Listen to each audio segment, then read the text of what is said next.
Bom, bora entrar então finalmente na última parte do Ação, Tempo e Conhecimento, o livro do professor Biratan Jorge Óleo. Hoje será o capítulo 10, sem mais delongas. Roda a vinheta.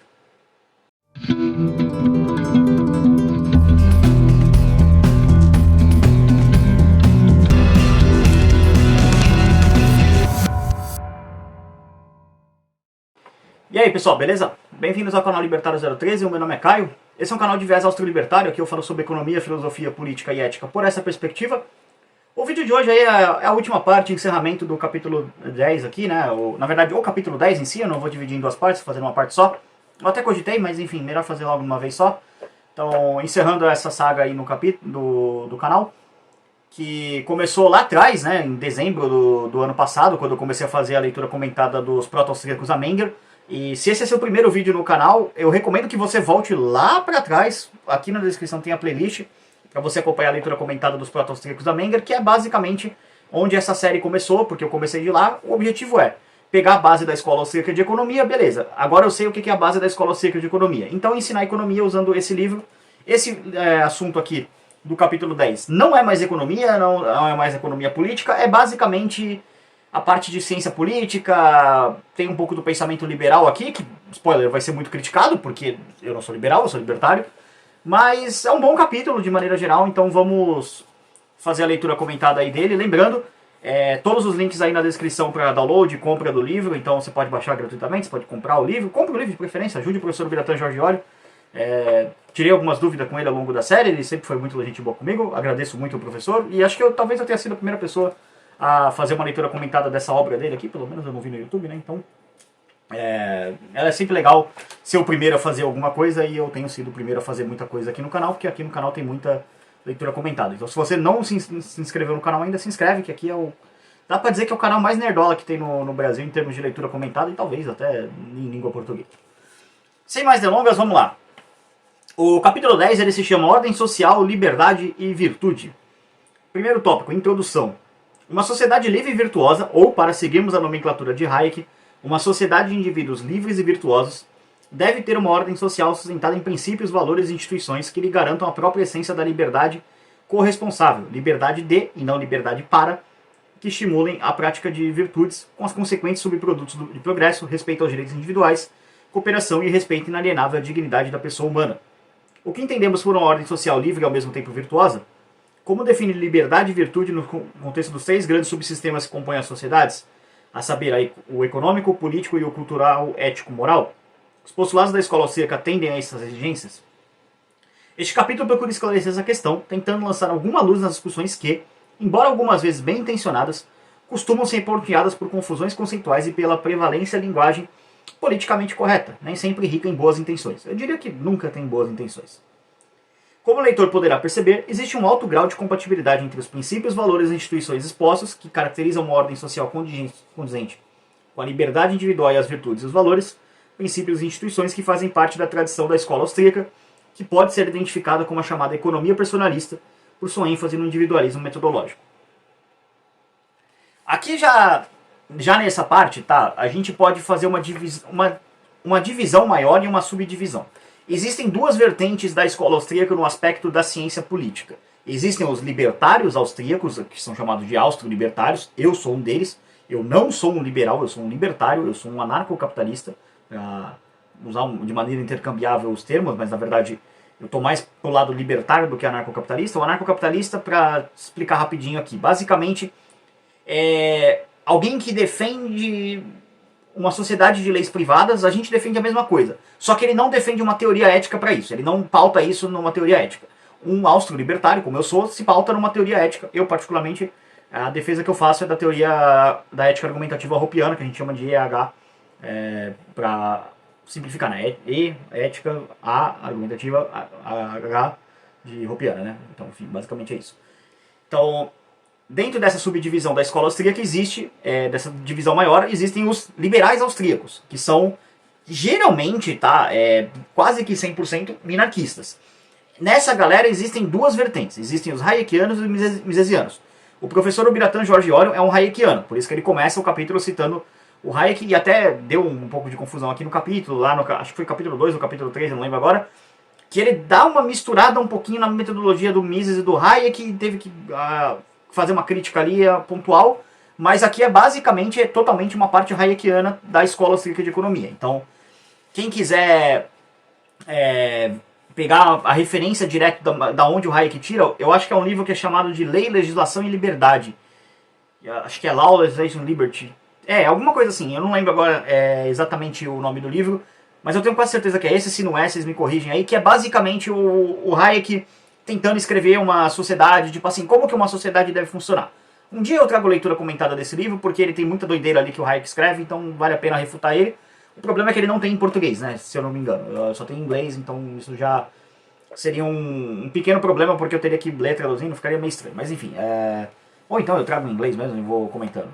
Ou faço um resumo do livro, né? Ao invés de trazer uma leitura comentada completa, até porque ele é toletinho, né? Desse tamanho assim, mais ou menos. Então é meio grandinho. E são 2 volumes, né? Não é só o volume 1. Então existem pra vocês entenderem, tá? Resumindo. Os austro-libertários, galera que faz parte do meu grupo, e existem os liberais austríacos, que tem 2 subgrupos. Austríacos, liberais misesianos, liberais hayekianos, tá? É basicamente isso. Então vamos lá. Como o leitor poderá perceber, existe um alto grau de compatibilidade entre os princípios, valores e instituições expostos que caracterizam... Ah tá, essa parte eu já li, foi mal, me perdi aqui. A economia personalista é uma abordagem de ordenamento social inspirada por séculos de tradição do pensamento antropológico judaico-cristão sobre os aspectos éticos da vida social, política e econômica. Preocupa-se com o desenvolvimento de um entendimento mais profundo da dimensão moral das atividades econômicas, política e cultural. Por essa razão, seus estudiosos buscam o desenvolvimento de um diálogo interdisciplinar entre a doutrina social cristã, a tradição do direito natural e as melhores visões da economia de mercado, com destaque para a escola austríaca, do Estado de Direito e da democracia representativa. Aqui, basicamente, já começa o primeiro erro, porque doutrina social cristã, eu diria que ela é 100% compatível com a ética libertária, porque ela tende muito mais para aspectos morais, e o que ela tange para assunto ético, que é tipo... galera, tipo, retalhar a criança em pedaços é uma coisa errada, tá? Eu acho que isso é uma coisa que deveria ser óbvia, infelizmente não é para as pessoas, isso é também chamado daquele crime de assassinato intrauterino, é outro nome, mas eu não posso falar aqui, mas... né, o YouTube não gosta muito dessa palavra, né, quando você usa ela. E isso a igreja condena. Os outros aspectos, assim, são morais, né, coisa de sexo sem camisinha, essas coisas. Isso não tem nada a ver com a ética libertária, é uma questão moral. Você pode, dentro de um casamento que é um alinhamento moral entre dois humanos, pode ter essa questão, pode não ter, enfim, aí cada um segue a sua vida, o que cada um faz entre 4 paredes não diz respeito aos libertários. A gente libertário tá tipo, beleza, faça o que você quiser, amigo, a vida é sua, o corpo é seu. Mas o erro aqui é colocar o Estado de Direito e a democracia representativa nessa questão. A democracia representativa, ela tem alguns erros que eu vou abordar ao longo do vídeo aqui. O Estado, então, enfim, nem se fala. Mas vamos lá, vamos pegar aqui. Mas se você quiser juntar direito natural, doutrina social cristã e essas coisas, não tem nenhum problema. E eu diria até que todo cristão ele tem o dever, eu não diria nem moral, eu diria um dever ético, de ser um ferrenho antidemocrata. E o motivo para isso que eu coloco é simples. Como Jesus foi assassinado? Ele foi assassinado no primeiro plebiscito que se tem registro na história, que governante consulta o povo para ver o que vai fazer, né? E aí, basicamente, o povo decide salvar o ladrão e matar Jesus. Então, o povo votou no ladrão, o que, para o brasileiro, isso não é muito novo, né? 2022, o povo decidiu votar no ladrão. E aí, condenaram Jesus à morte.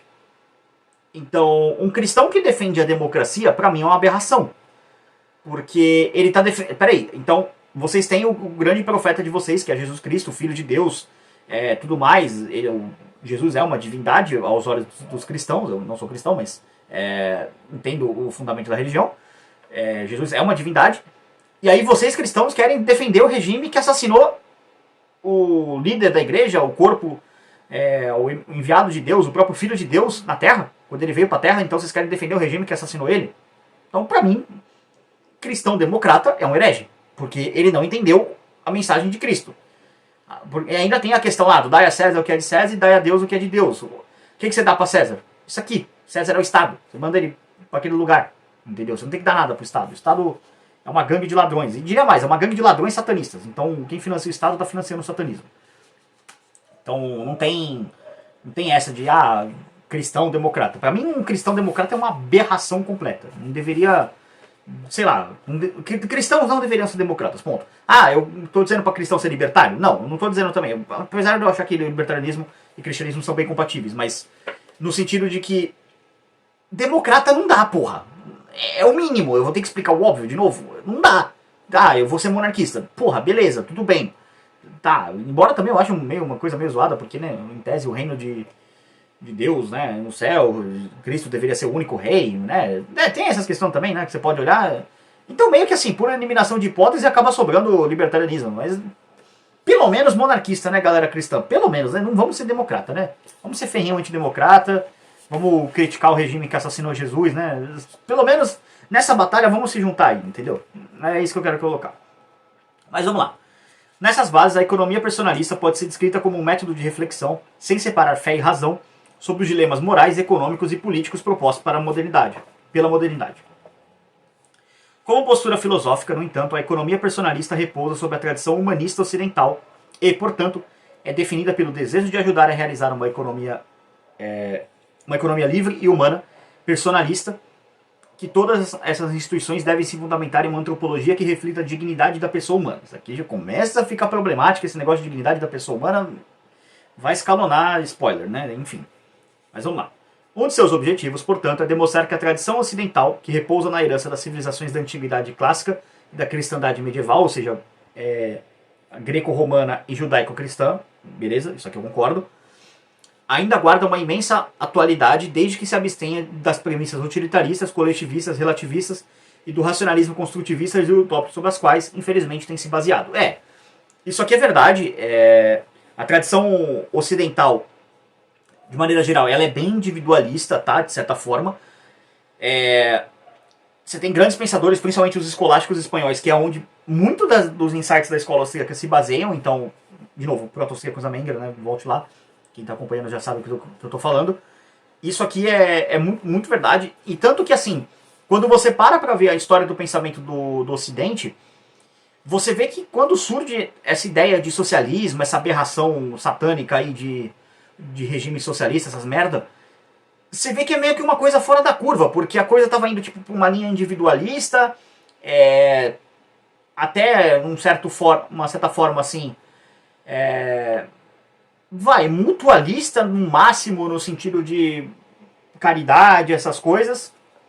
E daqui a pouco surge esses malucos da Revolução Francesa, com Liberté, Égalité, Fraternité, o Proudhon, esses malucos retardados aí de socialismo. Depois vem o Marx, escreve as merdas dele, aí fala que tudo que que escreveram antes dele era merda, mas o que ele escreveu é merda. E aí depois vem Lenin, Stalin, enfim. Aí, basicamente você pega esses dois últimos séculos da humanidade, tirando o 21, né? Você pega tipo o século 20 e século 19, tu vê que meio que dá uma quebrada, porque século 18, 17, 16 você vai vendo que tipo era um pensamento individualista, né? De fato, não tinha um coletivismo ali. Claro, você tinha alguma aberração ali com o Estado totalitário, né? O Estado absolutista, né? Na verdade, enfim. Mas aquilo ali parecia totalmente um ponto fora da curva, tá?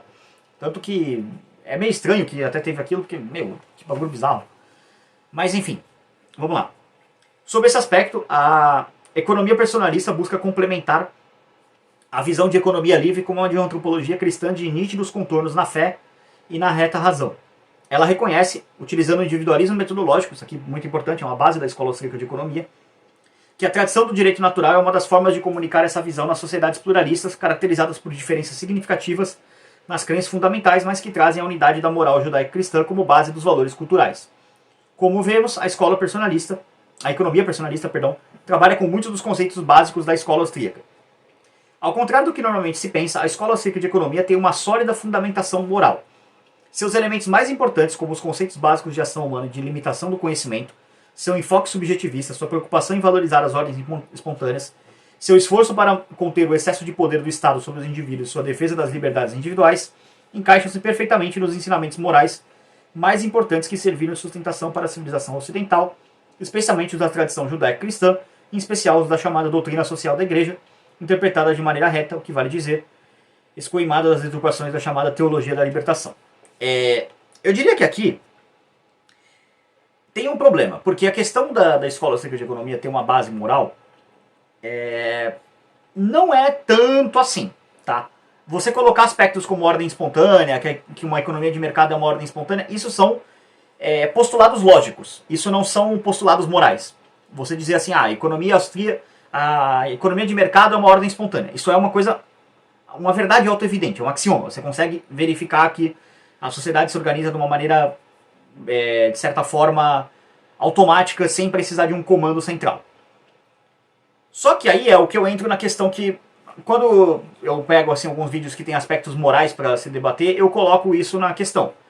A ética libertária ela é suficiente para evitar conflitos, para resolver conflitos, na verdade. Porque evitar conflitos você nunca vai conseguir. Uma vez que teve um conflito, ela é a melhor teoria ética para resolver esse conflito. Só que ela não é suficiente. Porque alguns aspectos do comportamento humano, eles não estão incluídos na ética. Eles são aspectos morais do comportamento humano. Por exemplo, como que a gente vai lidar com racistas numa sociedade libertária? Porque dentro da ética libertária, um indivíduo proferir falas racistas, e somente falas, não estou falando de agressão a negros ou brancos, né, independente da motivação do sujeito, isso não é crime. No caso, assim, só falar coisa, tá? Bater em alguém é crime, tá? E, inclusive, eu defendo que se for por um motivo racial, a pena tem que ser pelo menos dobrada. Então o cara pode, sei lá, fazer uma reunião de racistas ali que... Até mesmo esses Black Lives Matter aí, esses malucos racistas do caralho, se juntar e fazer uma propagação de ideias contra a raça branca, ou também, do outro lado, fazer propagação contra a raça negra, a raça asiática, enfim. E isso não seria um crime, porque são indivíduos que estão querendo ir lá voluntariamente. E beleza, tá tudo bem, entre aspas, num aspecto ético. Mas como é que a gente vai lidar com esses párias numa sociedade libertária? Como é que a gente vai lidar com esses imbecis? Isso é uma questão moral. Então você precisa, o que eu defendo dentro da ética libertária, é leis morais pra você punir esses caras. É tipo você pegar, por exemplo, digamos, um condomínio. Todo mundo mora ali numa espécie de um condomínio dentro de uma sociedade libertária. Ou, sei lá, um condomínio conseguiu declarar autonomia, então ele tem seu próprio ordenamento jurídico. Aí, sei lá, o vizinho do apartamento 54, ele quer fazer uma reunião dentro do apartamento dele com, sei lá, da Ku Klux Klan. Não, o maluco é retardado nesse nível. Quer reunir lá os malucos lá, fazer os ritual retardado dele lá. Beleza. Como é que você vai punir esse cara? Tá dentro da propriedade privada dele, certo? Então você pode punir ele com a lei do condomínio, que é você colocar o seguinte, ó. Você aqui que está comprando esse condomínio, esse apartamento, tal, para poder ter uma boa convivência aqui, você aceita que não pode ter reuniões de cunho racista, sei lá, você pode colocar até homofóbico, de cunho sexista, de qualquer forma. Nas áreas comuns do prédio, por exemplo, pode ter ali o prédio que tem uma área de lazer, não pode fazer na área de lazer do prédio, e também dentro dos apartamentos. Ponto. É uma lei. O cara quer comprar um apartamento naquele condomínio, ele vai ler o contrato e fala, opa, aqui ó, concordo. Beleza, concordei. Tenho minha assinatura dizendo que eu li o contrato e concordei com os termos do contrato. Aí o indivíduo vai lá e faz essa manifestação. Você chega com o contrato e fala, amigão, aqui ó, ó que você, tua assinatura aqui ó, teu autógrafo aqui. Tá dizendo que você não ia fazer isso, você tá fazendo? Punição. Sei lá, expulsão do cara. Alguma coisa do tipo, mete uma multa pesada no cara. Alguma coisa pode acontecer nesse aspecto, entendeu? Então você tem formas de punir esses indivíduos no aspecto moral da sociedade.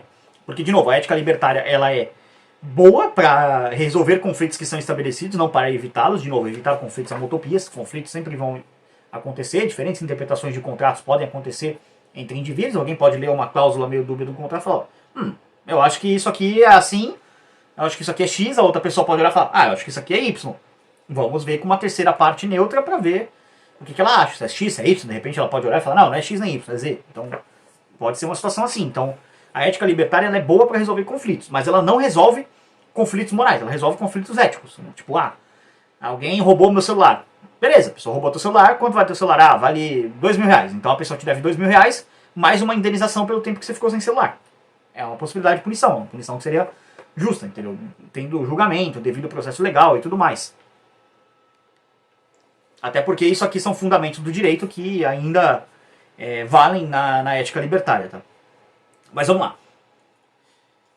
Acreditamos que a principal premissa a ser posta, que representa o pilar de muito do que se dirá em seguida, é o da prevalência dos valores éticos e morais da civilização ocidental, herdados da tradição judaico-cristã, sobre a qual a sociedade ocidental sempre repousou.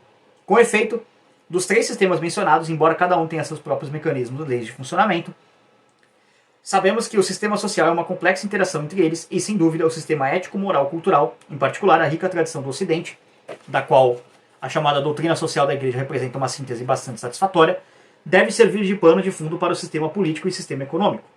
Os economistas austríacos sempre argumentaram corretamente que a ciência econômica deve ser neutra em relação aos aspectos morais. Isso aqui já foi quebrado em relação ao Rothbard. Tá? O Rothbard já argumenta que a ciência econômica não pode ser neutra, ela tem que tomar partido sim.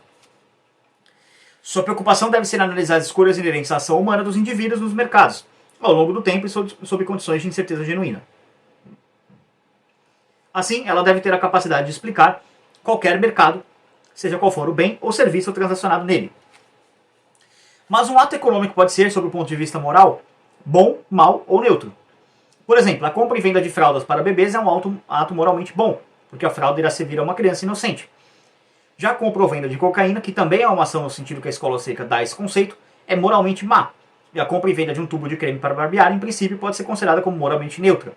Evidentemente, as ações políticas também podem ser moralmente más, boas ou neutras, assim como todas as ações praticadas por indivíduo em todos os campos. Aqui eu discordo, toda ação praticada por qualquer político, ela é inerentemente má. Porque, primeiro, um político ele já está recebendo dinheiro de imposto, que é roubo, então, portanto, isso no absoluto mínimo, isso aqui é importante que eu vou falar, todo político deveria ser preso pelo crime de receptação de bens roubados. Repito, todo político deveria estar na cadeia pelo crime de receptação de bens roubados. Ele deveria estar na cadeia sendo condenado a trabalho forçado para poder indenizar a vítima de seus crimes, que são as pessoas que pagam imposto. Não tem como argumentar contra isso, porque isso é uma contradição performática. Para você quebrar esse argumento, você vai ter que justificar que imposto não é roubo. Para justificar que imposto não é roubo, boa sorte. Você vai ter que refutar a ética libertária, o que ninguém conseguiu. Então, falar que ações políticas podem ser moralmente más não é uma questão de moral. A gente não julga o político no aspecto moral da coisa. O problema do político é um problema ético. E ética, você não discute. Ética é como a gravidade. Ou uma ação é ética ou é antiética. Não tem como ela ser, veja bem. Não. Ou é ético ou é antiético. É um dos dois, acabou. É que nem a gravidade. Ela existe ou ela não existe. Ponto. Tem lugar que ela existe, tem lugar que ela não existe. Na Lua não tem gravidade, então por isso que as pessoas flutuam. No espaço não tem gravidade também, por isso que as pessoas flutuam. Mas lá não tem gravidade. Mas a gente, na teoria ética, é ou não é. Ou é ético ou é antiético. Ponto. Não tem um meio termo. Não existe um meio termo nessa questão. Pra ética, não. Agora, pra moral, sim. Existem aspectos cinzas. Vender cocaína. Do ponto de vista ético, não tem nada de errado. Moralmente, cara, é uma merda. Eu não gostaria de viver numa sociedade que vendesse cocaína pra caralho. Sei lá, tipo, tá vendendo cocaína pra todo mundo, assim. Tem uma loja que, tipo assim, compre aqui só cocaína. Eu não queria morar num lugar desse, entendeu? Eu acharia um lugar meio degenerado pra morar, mas é meu valor moral. Alguém pode olhar e falar, não, eu gosto de usar cocaína, então eu vou num lugar lá e... Pra mim, quanto mais fácil for, melhor. E vale pra maconha também, por exemplo, cigarro também. Cara, assim, qual que seria o meu encapistão do sonho? Primeiro, sabe a galera do kebab lá, o Alak Vidura, essa galera? Então, fora, segregado, tchau, some daqui, não queremos você. Racistas, tchau, pode ir lá junto, vai pra puta que pariu junto com os kebab, não queremos você também. Homofóbicos, pra puta que pariu junto com os kebab e os racistas, pronto, tá segregado da sociedade, não quero esse tipo de filha da puta. Uma sociedade que seja rigidamente anti-fumo.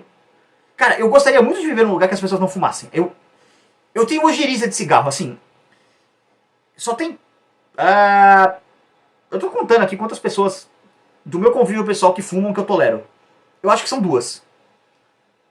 Qualquer pessoa que fuma perto de mim me deixa profundamente irritado e eu me afasto, tipo, imediatamente dessa pessoa. Então, só tem 2 pessoas no meu convívio pessoal que fumam e eu tolero elas porque, tipo, eu realmente gosto muito delas. Eu gosto mais delas do que eu odeio cigarro. É basicamente isso. Mas se eu pudesse ver uma sociedade que ninguém fumasse, puta que pariu, eu seria muito feliz. Eu odeio cigarro. Eu tenho asco de cigarro. Eu tenho ojeriza de cigarro. Então, anti-cigarro e, sei lá, tipo... profundamente armamentista, assim. Eu tô falando. Eu tenho feito esse argumento nos grupos aí, meio que na zoeira, mas eu tô falando sério. De tipo assim, o nível de armamentismo que eu quero numa sociedade é que padeiro possa ter um bunker embaixo da casa dele pra ele apertar um botão e soltar um míssil nuclear, se ele quiser. É nesse nível. E eu não tô zoando, tô falando sério.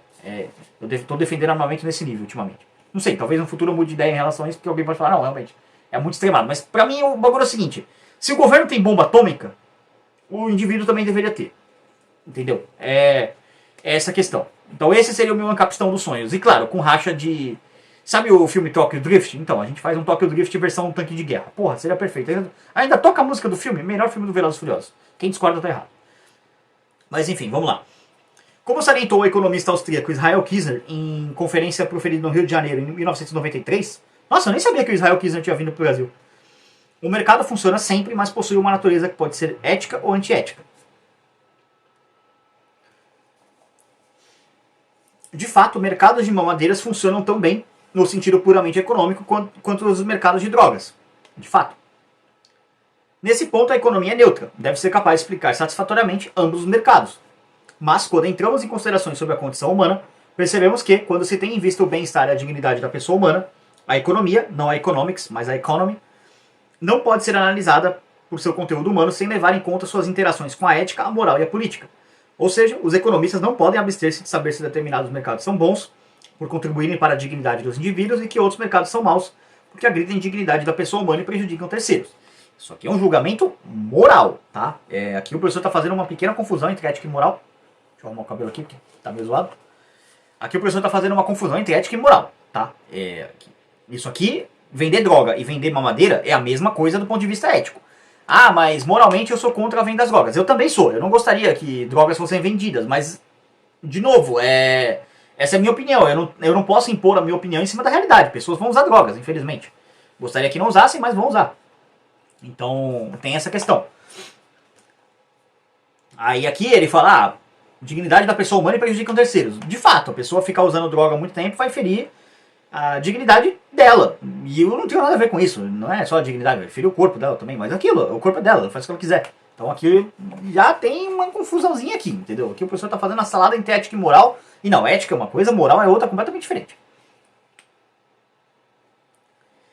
Bom, segundo ponto aqui, fundamentos éticos. Vamos ver aqui que o professor quer colocar como uma parte ética.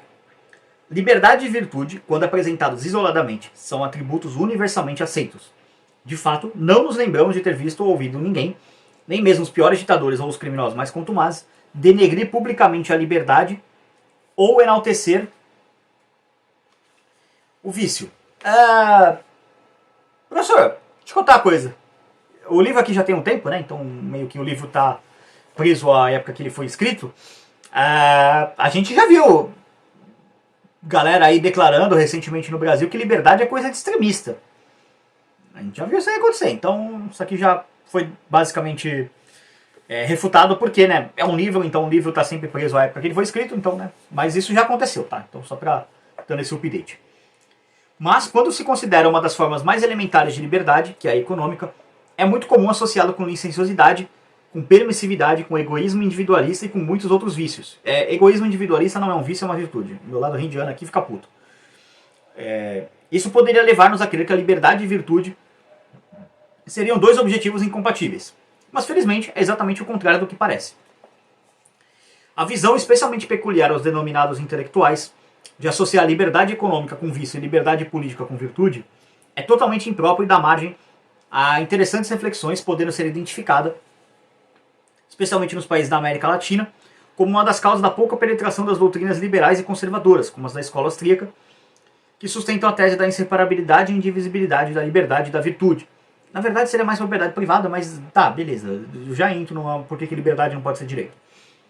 A moral como arte. Segundo o antropólogo espanhol Juan Luis Lorda, Moral, a Arte de Viver, editora Quadrante, São Paulo, 2001, há 3 definições equivalentes de moral. A primeira a conceitua como a arte de viver bem, de viver em harmonia com a dignidade inerente à pessoa humana. Mas como a característica principal dos seres humanos é a liberdade, podemos usar também definir moral como a arte de educar a liberdade, ou de usá-la bem. Por fim, como a educação da liberdade consiste em conhecer, praticar, adquirir e aprender bons costumes, podemos definir a moral como o conhecimento, a prática, a aquisição e o aprendizado de bons costumes, que são, por definição, aqueles que proporcionam ao homem viver como ser humano, diferentemente dos outros animais que, por não possuírem a faculdade da razão, praticam todos os seus atos por instinto. Nesse aspecto aqui a gente já pode começar a questionar a humanidade de certos seres aí de cabelo colorido, né? Porque os caras agem como animais, enfim. Mas beleza. Essa definição aqui que o professor dá de moral eu não discordo não. É uma boa forma de você definir moral. Observemos que nas três definições considera a moral como uma arte. De fato, a moral é uma arte e o que acontece com ela não é diferente do que ocorre com as artes. Sem base teórica, torna-se impossível orientar bem a prática e sem uma boa prática, torna-se impossível fazer as coisas satisfatoriamente. Para tocar-se bem o piano, é preciso primeiro adquirir conhecimentos teóricos básicos, tal como a leitura do pentagrama, a postura correta do corpo, dos pulsos e as melhores maneiras de dedilhar o teclado. Eu acho que o professor colocou esse exemplo do piano aqui porque é uma coisa que ele é muito familiarizado. Para quem não sabe, o professor Ubiratã Jorge Ori toca piano, tá? E muito bem, vejam o Instagram dele. É bem legal. É só colocar lá, Ubiratã Jorge Ori, que aí vocês vão ver. O professor é um bom pianista, tá? Ele manda muito bem. Ele postou um vídeo na época do Natal lá que eu vi, eu falei, caramba, o professor manda bem no piano. Mas vamos lá. Depois é preciso prática, muita prática, se o objetivo é ser um verdadeiro artista. O que dissemos para o piano vale para qualquer arte. E vale também para a moral. E aqui eu concordo. Isso aqui é uma coisa muito boa, porque você exercer uma vida virtuosa, moralmente falando, é uma coisa que não é fácil não, tá? Você tentar ser uma pessoa melhor, sei lá, de repente seu valor moral é tentar ser uma pessoa melhor todo dia. Cara, isso é difícil. Sei lá, de repente você não quer se livrar de alguns vícios, né, que são uma questão de moralidade, sei lá, vício em pornografia, vício em drogas, vício em cigarro, vício em bebida. É difícil, cara, é difícil você tentar fazer esse exercício moral assim todo dia. Então isso aqui é realmente, a moralidade, o exercício da moral é realmente uma arte. Isso aqui concordo 100%. Mas vamos lá.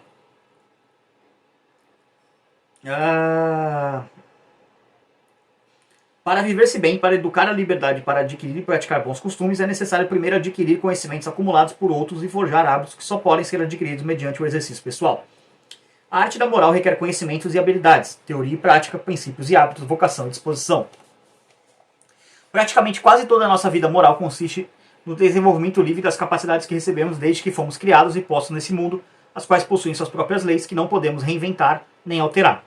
Nós não, mas enfim, algum dia elas acabam alterando por esforços de outras pessoas e isso acaba acontecendo.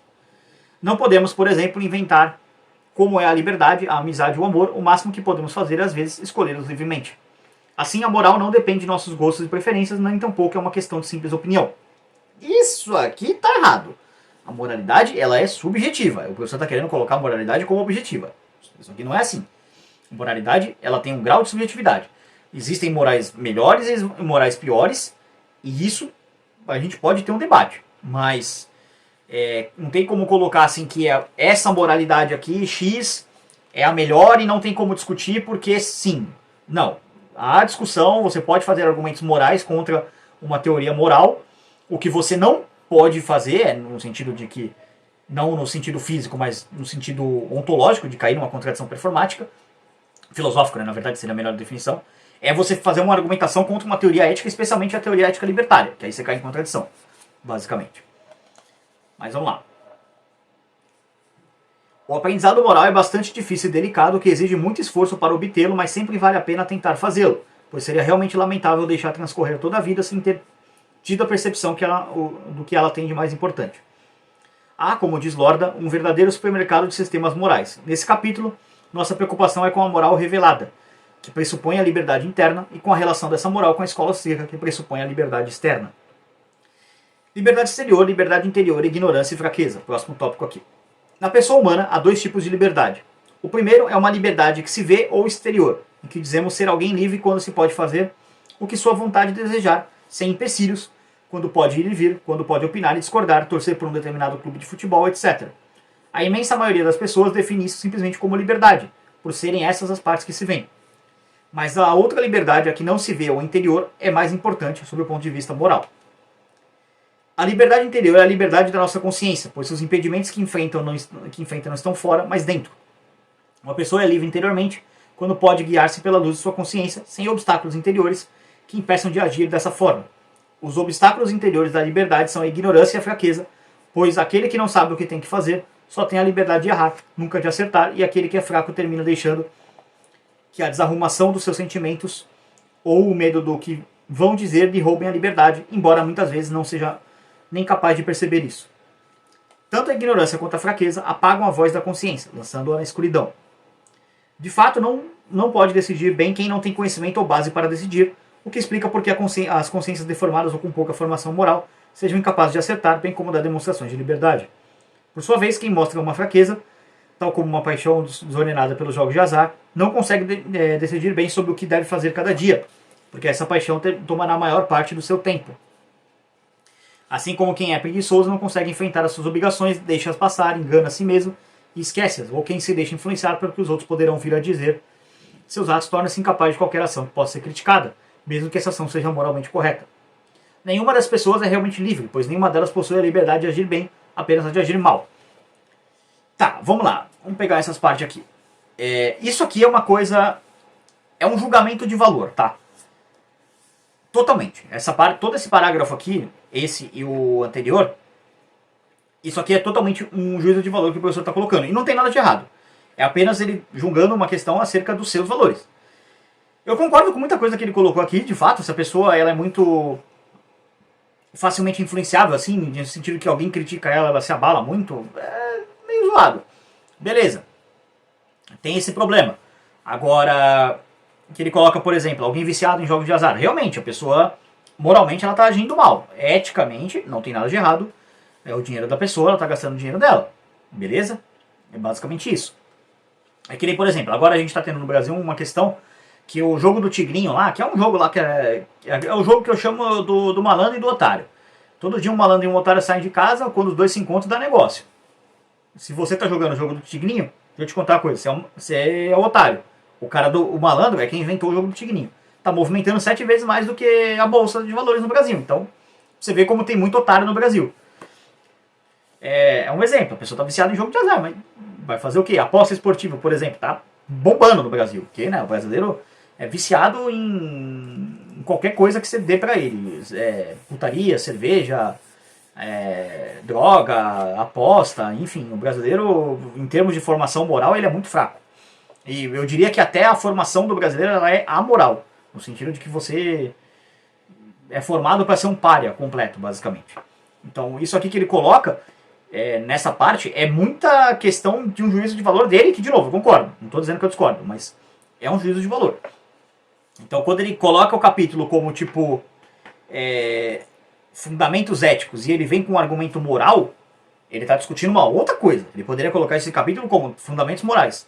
Esse tópico, né, que é o segundo tópico. Então, tem essa questão. Vamos lá.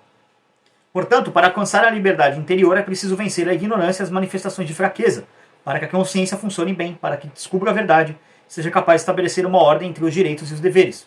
Bom, o direito que você tem é propriedade privada, e ponto. A consequência lógica disso é você tem o dever de não agredir alguém. Se você agredir alguém, você pode ser punido por isso, e vai ser punido por isso, com certeza. Liberdade situada. Os ensinamentos morais consistem em preceitos negativos, do tipo, não faças isso e aquilo. De novo, ele está confundindo moral e ética. Isso aqui é ética, não moral. Em recomendações positivas, como amarás Deus sobre todas as coisas e o próximo como a ti mesmo. Se o próximo for comunista, desculpa, professor, mas eu não consigo amar ele não. Eu só quero que ele se foda mesmo. Os negativos constituem-se no princípio mínimo da moral, mas os positivos não podem ser cumpridos de uma só vez. São mais objetivos, projetos para a vida. Por isso, a moral não se resume apenas a respeitar uma série de proibições, que são seu limite mínimo, mas também não pode exigir que codifiquemos tudo o que é bom e o que é mal, pois, para isso, temos a nossa consciência. Tá. De novo, ele está confundindo moral e ética. Se você disser isso da ética, tá tudo certo. Moral, não. Moral não é objetiva. Moral é subjetiva. Vamos lá. Seguindo aqui. A moral apenas nos indica algo como um portão, que separa o que está fora e o que está dentro. Cada pessoa humana está situada no mundo, ou como na célebre expressão do filósofo espanhol José Ortega Gasset, eu sou eu e minhas circunstâncias. São essas circunstâncias que integram a nossa moral e situam a nossa liberdade. Sim, as circunstâncias elas determinam muito a moralidade de indivíduos. Você pode, por exemplo, crescer numa família que seja de fumantes e você pode considerar moralmente válido fumar. Ou alguém pode crescer numa família que ninguém fuma e a pessoa pode odiar cigarro. Tipo, na minha família ninguém fuma e eu absolutamente odeio cigarros. Então, isso vai mudar de acordo com os valores das pessoas, tá certo aqui. Realmente ele tá falando de moral. Tá vendo que tá rolando uma confusão. Ora ele tá querendo colocar como objetivo, ora como subjetivo. Mas ele tá falando de moral, não de ética. E ele coloca as duas coisas como intercambiáveis e não são. Então você já vê que tá dando uma confusão. Mas nossa liberdade não é absoluta, de fato. Porque você não tem liberdade absoluta, porque liberdade não é um direito. Já chego lá. Pois quando chegamos a esse mundo já o encontramos com suas leis, coisas, pessoas e tudo mais. Apenas viemos ocupar nosso lugar entre elas. Assim, a nossa liberdade é condicionada por tudo que existia antes de nós, ou como o Lord afirma, citando Zubiri, é uma liberdade situada. Estamos limitados por nossa natureza, por nossas habilidades ou talentos, inteligência, inclinações e debilidades. Estamos condicionados por nossas origens étnicas e geográficas, por nosso ambiente de trabalho e pelas pessoas com quem convivemos. Segue que não podemos construir a vida à margem de todos esses condicionantes. Eles são o que são e são como são, ponto final. Perdão, eles são o que são e como são e ponto final. Então, basicamente aqui ele está querendo colocar que você nasceu, você já tem um certo ambiente ali ao seu redor e você não consegue modificar muito ele, e isso aí já é basicamente uma liberdade situada, ou seja, você é livre para fazer as coisas que você pode fazer desde que você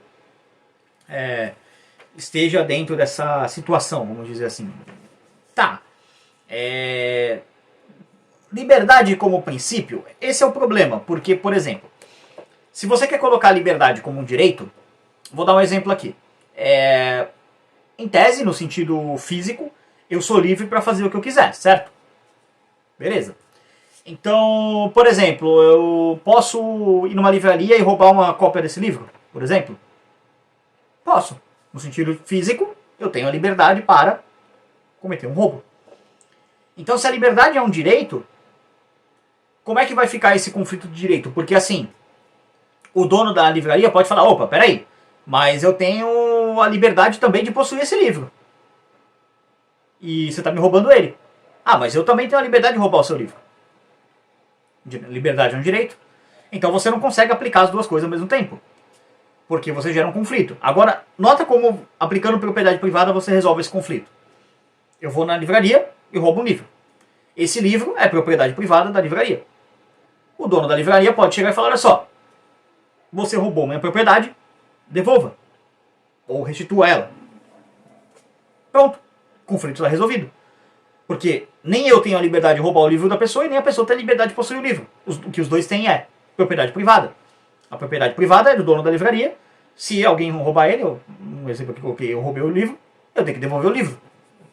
Se eu não devolver, ele pode chamar a polícia, me prender, eu ser punido por isso. Ou então, sei lá, um outro exemplo. A pessoa quer ter a liberdade, pegando esse mesmo exemplo do livro, de ficar com o dinheiro dela e pegar o livro e ir embora. Não, isso também não pode acontecer, porque isso aí também seria um roubo. Então, liberdade não é um princípio, não é um direito. Liberdade é um corolário. Se você quiser falar assim, eu tenho direito à propriedade privada e como corolário, direito à liberdade de expressão, vida, liberdade e busca de felicidade. Pô, beleza, show. São 3 corolários e um direito. Agora, o que você não pode dizer é que você tem direito à liberdade de expressão. Não, você não tem. Você tem direito à propriedade privada. É diferente. Porque, por exemplo, se você chegar na minha casa e começar a defender comunismo, eu vou expulsar você da minha casa.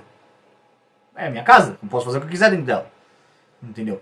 No sentido de que, assim, se você vir na minha casa, tem que obedecer certas leis. E na minha casa é proibido defender comunista. Então, se você defender comunista, expulso. Basicamente isso. Entendeu? Então, temos essa questão, tá? Então, por isso que liberdade não pode ser um direito. Mas vamos lá. Por isso, é uma utopia pensar em uma liberdade sem restrições. De novo, liberdade não é um direito, então ela tem restrições. Pois não há ninguém que possa desfrutar dessa condição. Todos têm condicionantes de sua liberdade, uns mais, outros menos, e devemos encarar essas limitações como regras do jogo da vida.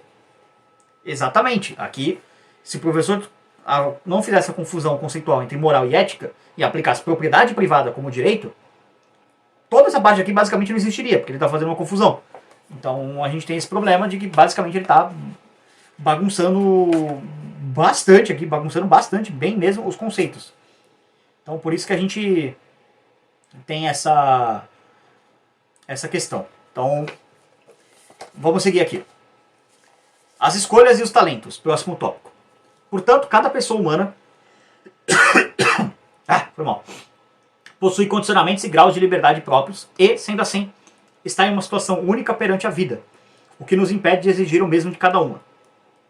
Esta verdade, que nos remete ao individualismo metodológico da economia personalista e ao princípio da autodeterminação da pessoa humana da doutrina social, é magnificamente ilustrada pela parábola dos talentos, Mateus 25, em que um homem rico, antes de se ausentar-se por motivo de viagem, chama seus 3 servos e distribui entre eles, de forma desigual, os talentos, medida de peso de ouro ou prata, ordenando que cada um administrasse da melhor maneira que puderem.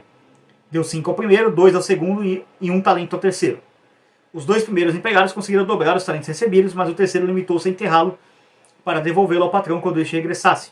O patrão, ao retornar após a prestação de contas, elogiou os 2 primeiros empregados e repreendeu severamente o terceiro, servo mau e preguiçoso. Cada um de nós recebe uma dada quantidade de talentos, de inteligência e habilidades, e tem a vida inteira para negociar com esses dons e possui, evidentemente, a liberdade para fazê-los da maneira moralmente correta ou incorreta. Um exemplo aqui. Alguém tem talento para química. Essa pessoa ela pode trabalhar numa indústria química, desenvolvendo uma nova forma eficiente de produzir alguma coisa, ou, sei lá, pode dar uma Walter White da vida e sair produzindo metanfetamina. Das duas formas ela vai ganhar dinheiro, não está agredindo ninguém, as duas coisas são eticamente corretas, mas uma é moralmente correta, a outra é moralmente errada. Ponto. Entendeu? É um exemplo. Desses talentos todos, o maior, sem dúvida, é a nossa própria vida, um tempo finito e curto perante a eternidade, em que se desenvolve o nosso ser sobre a terra, juntamente com todos os demais talentos e com a fortuna. Assim, passamos toda a nossa existência nesse mundo fazendo escolhas e é preciso fazê-las no momento oportuno. Essas escolhas são de natureza moral, econômica e política, boas ou más. Hitler exterminou milhões de judeus. Sabin salvou milhões de crianças da paralisia infantil. Debussy compôs de maneira genial. Lenin mandou matar milhares de pessoas. Correção, milhões de pessoas. Madre Teresa dedicou sua vida aos pobres. Enrico Caruso cantou esplendidamente. Pelé, Garrincha e Rivelino encantaram multidões jogando futebol. Mussolini arrastou a Itália, berço da civilização, para o precipício. Bill Evans e Oscar Peterson tocaram piano como ninguém. Na economia, as escolhas buscam maior eficiência. No terreno moral, devem estar voltadas para a boa administração dos talentos recebidos do Criador. Então, aqui o professor tem um viés bastante cristão, tá, nesse capítulo. Mas não tem nada de errado não, tá? Não estou colocando, não estou julgando, só estou apontando o fato. Os diferentes conceitos de liberdade e virtude. Próximo tópico. Quando um socialista, mesmo movido pelas melhores intenções, refere-se à virtude, está na verdade definida como seu conceito peculiar dessa palavra, derivada da ideia de igualdade absoluta na chegada ou igualdade de resultados. Para ele, virtude é sinônimo daquilo que ele domina justiça distributiva.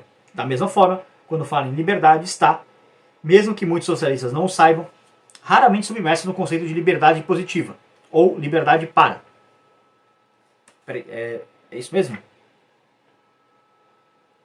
Fala em liberdade, tá. Ele está imerso nesse conceito, tá? Não, está, não está, no caso.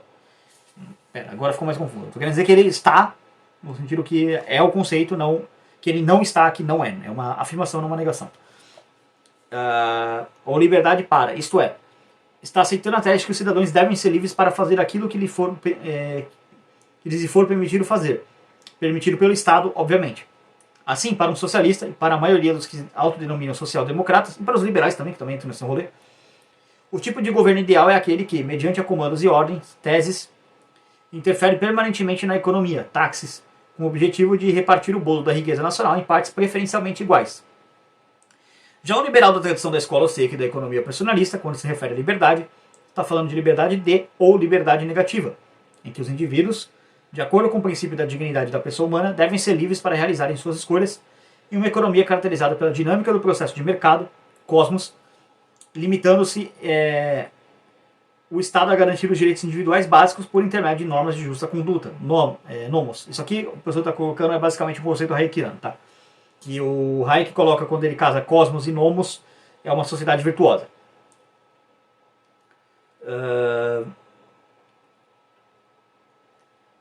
Nomos definida com base nos usos, costumes e tradições e fundamentadas nos valores éticos e morais aceitos pela maioria das pessoas como virtudes, ao mesmo tempo em que voltadas para impedir o que é considerado um vício. Então, isso aqui já dá um problema porque, por exemplo, a maior parte da sociedade considera a posse esportiva um vício, portanto vamos proibir a posse esportiva.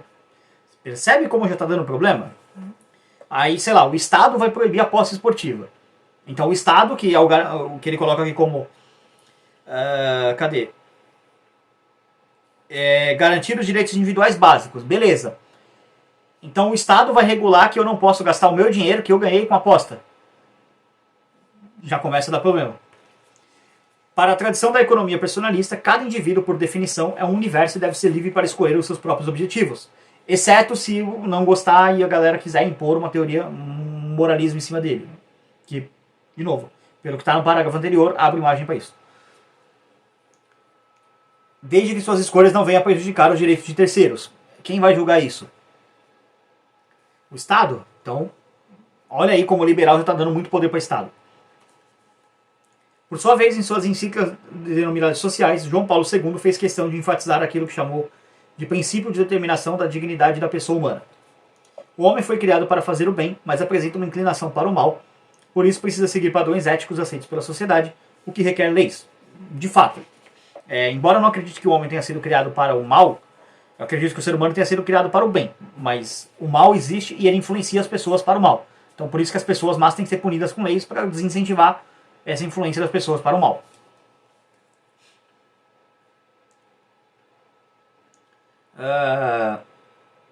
Assim, após os estágios éticos aceitos pela sociedade,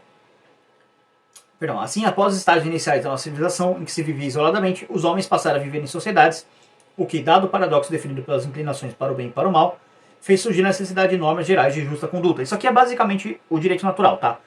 Quando você vê por exemplo, a maior parte dos países, tá? Não em todos, infelizmente, condenam um assassinato. Alguns até legalizam ali, se for, por exemplo, tacar pedra em mulher adúltera, mas enfim, eu tô falando de país normal, não de país de kebab. Isso é uma norma natural, uma lei natural. Roubo. Bom, o roubo talvez não seja o melhor exemplo, né? Porque imposto, Estado, mas assim, o Estado ele condena o roubo privado, mas ele pratica roubo numa escala muito maior. Mas tá, vamos ignorar isso aqui, vamos só focar no roubo privado. Se alguém, sei lá, rouba esse pedaço de papel de mim aqui, marca a página que eu tenho aqui, ó, do Rockbury do Conk, e vem, eu reclamo isso na polícia, a polícia pode ir lá e prender, tentar recuperar esse item, enfim, alguma coisa nessa linha. Então, entende-se que não é isso aqui quase que 100% dos países que roubo é errado, pelo menos roubo privado, roubo estatal é legalizado. Mas vamos lá. Como essas não poderiam ser definidas por nenhuma parte interessada, surgiu o Estado colocado acima dos interesses individuais, mas com o propósito de zelar permanentemente para que estes, quando amparados por valores morais sólidos, fossem respeitados. Aqui essa é uma piada muito boa, vou rir de ti, para citar o Felipão. Então o Estado surgiu porque as pessoas quiseram fazer uma organização. Não. Eu desafio qualquer liberal, tiver nesse ponto aqui do vídeo, a citar um Estado que surgiu assim. Porque qualquer Estado surge basicamente quando chega uma gangue de bandido, mata uma galera, fala, ou vocês me pagam ou eu mato o resto dessa galera. E aí as pessoas obedecem. Se quer entender como que um Estado surge, assista o arco da Nami de One Piece. Não precisa nem ver o One Piece inteiro, só ver o arco da Nami, que aí você vai entender exatamente como um Estado surge. Mas vamos lá. Isso aqui é só a utopia de liberal, tá? Liberal fazendo liberalice.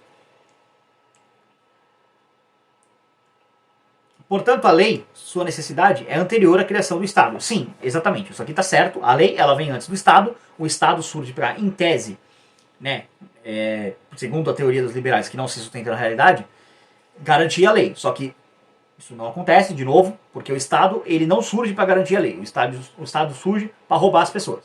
O Estado existe somente para roubar as pessoas. Ele é uma gangue de ladrões, pedófilos e satanistas que existem para roubar as pessoas. Só isso. Só isso. É o mínimo que você precisa entender de ciência política. O Estado é uma gangue. Ponto. A definição do que vem a ser valores morais sólidos não deve nunca ser atributo do sistema político. Isto é, do Estado, nem do sistema econômico, mas sim do sistema ético-moral-cultural, que deve corresponder aos valores consagrados por séculos de usos e costumes da tradição judaico-cristã. Então, basicamente, o que o professor está colocando? Que os valores éticos, morais e culturais deveriam ser cristãos. E deveria ter um Estado. Só que o problema é o seguinte. O próprio Estado perverte os valores cristãos. Você vê, por exemplo, uma das coisas que o Estado vem fazendo hoje em dia é financiar a pesquisa para mutilação corporal. Isso é chamado de cirurgia de redesignação de gênero. Mas eu sou brutalista, eu chamo as coisas do que elas são. Então é tipo chamar o assassinato intrauterino, eu chamo de assassinato intrauterino. Não chamo da outra coisa lá que é eufemismo. Então isso é mutilação corporal. A igreja vê isso como um ultraje. É um indivíduo querendo modificar o corpo que Deus lhe deu. No aspecto da igreja. Não estou entrando no mérito se Deus existe ou não, não é o debate aqui. E o Estado está financiando isso.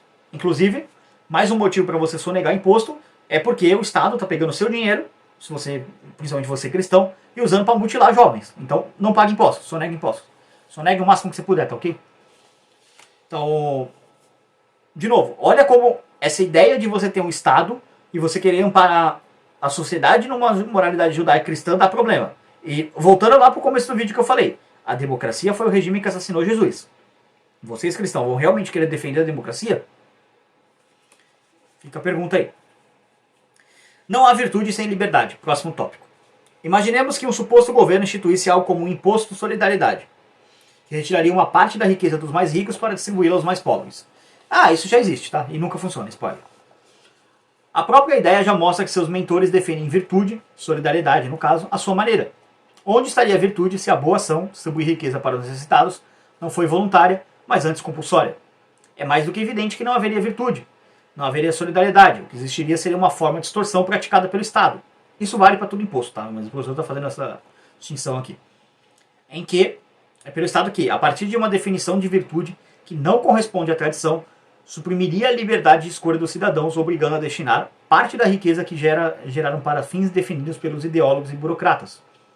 Por outro lado, se alguém, livre e espontaneamente, distribui parte de seus bens para os mais necessitados, ou se um grupo de ajuda de pessoas carentes ou um grupo religioso destina parte de recursos voluntariamente arrecadados para ajudar os pobres, temos aí um claro exemplo de solidariedade, que é uma virtude consagrada pela tradição judaica cristã e não pelo Estado ou pelos partidos mais radicais de esquerda. Isso aqui é fato. A ideia de solidariedade, distribuir dinheiro, ajudar os pobres, ela é muito cristã. E a igreja ela faz um trabalho filantropo muito bonito, por sinal. Portanto, para que determinada ação humana possa ser classificada como solidária ou enquadrada no conceito de virtude, ela precisa, antes de qualquer outra consideração, ser voluntária. Isso aqui é fato. Isso nos remete à definição de ação de Mises. Qualquer ato voluntário praticado na expectativa de se passar de um estado menos satisfatório para um estado mais satisfatório. Assim, se alguém resolve destinar, por livre e espontânea vontade, 10% de sua riqueza para os pobres, pois isso o deixará mais satisfeito em sua consciência do que se não o fizer, sua atitude é, claramente, de solidariedade, é virtuosa e deve ser estimulada pelas instituições. Ou seja, vamos lá, outra contradição aqui. Beleza, então doar o seu dinheiro é uma ação virtuosa. Tá. O Estado rouba cerca de 45% a 50% do trabalho das pessoas. Isso quer dizer que na prática você é de 45% a 50% escravo do Estado no seu tempo.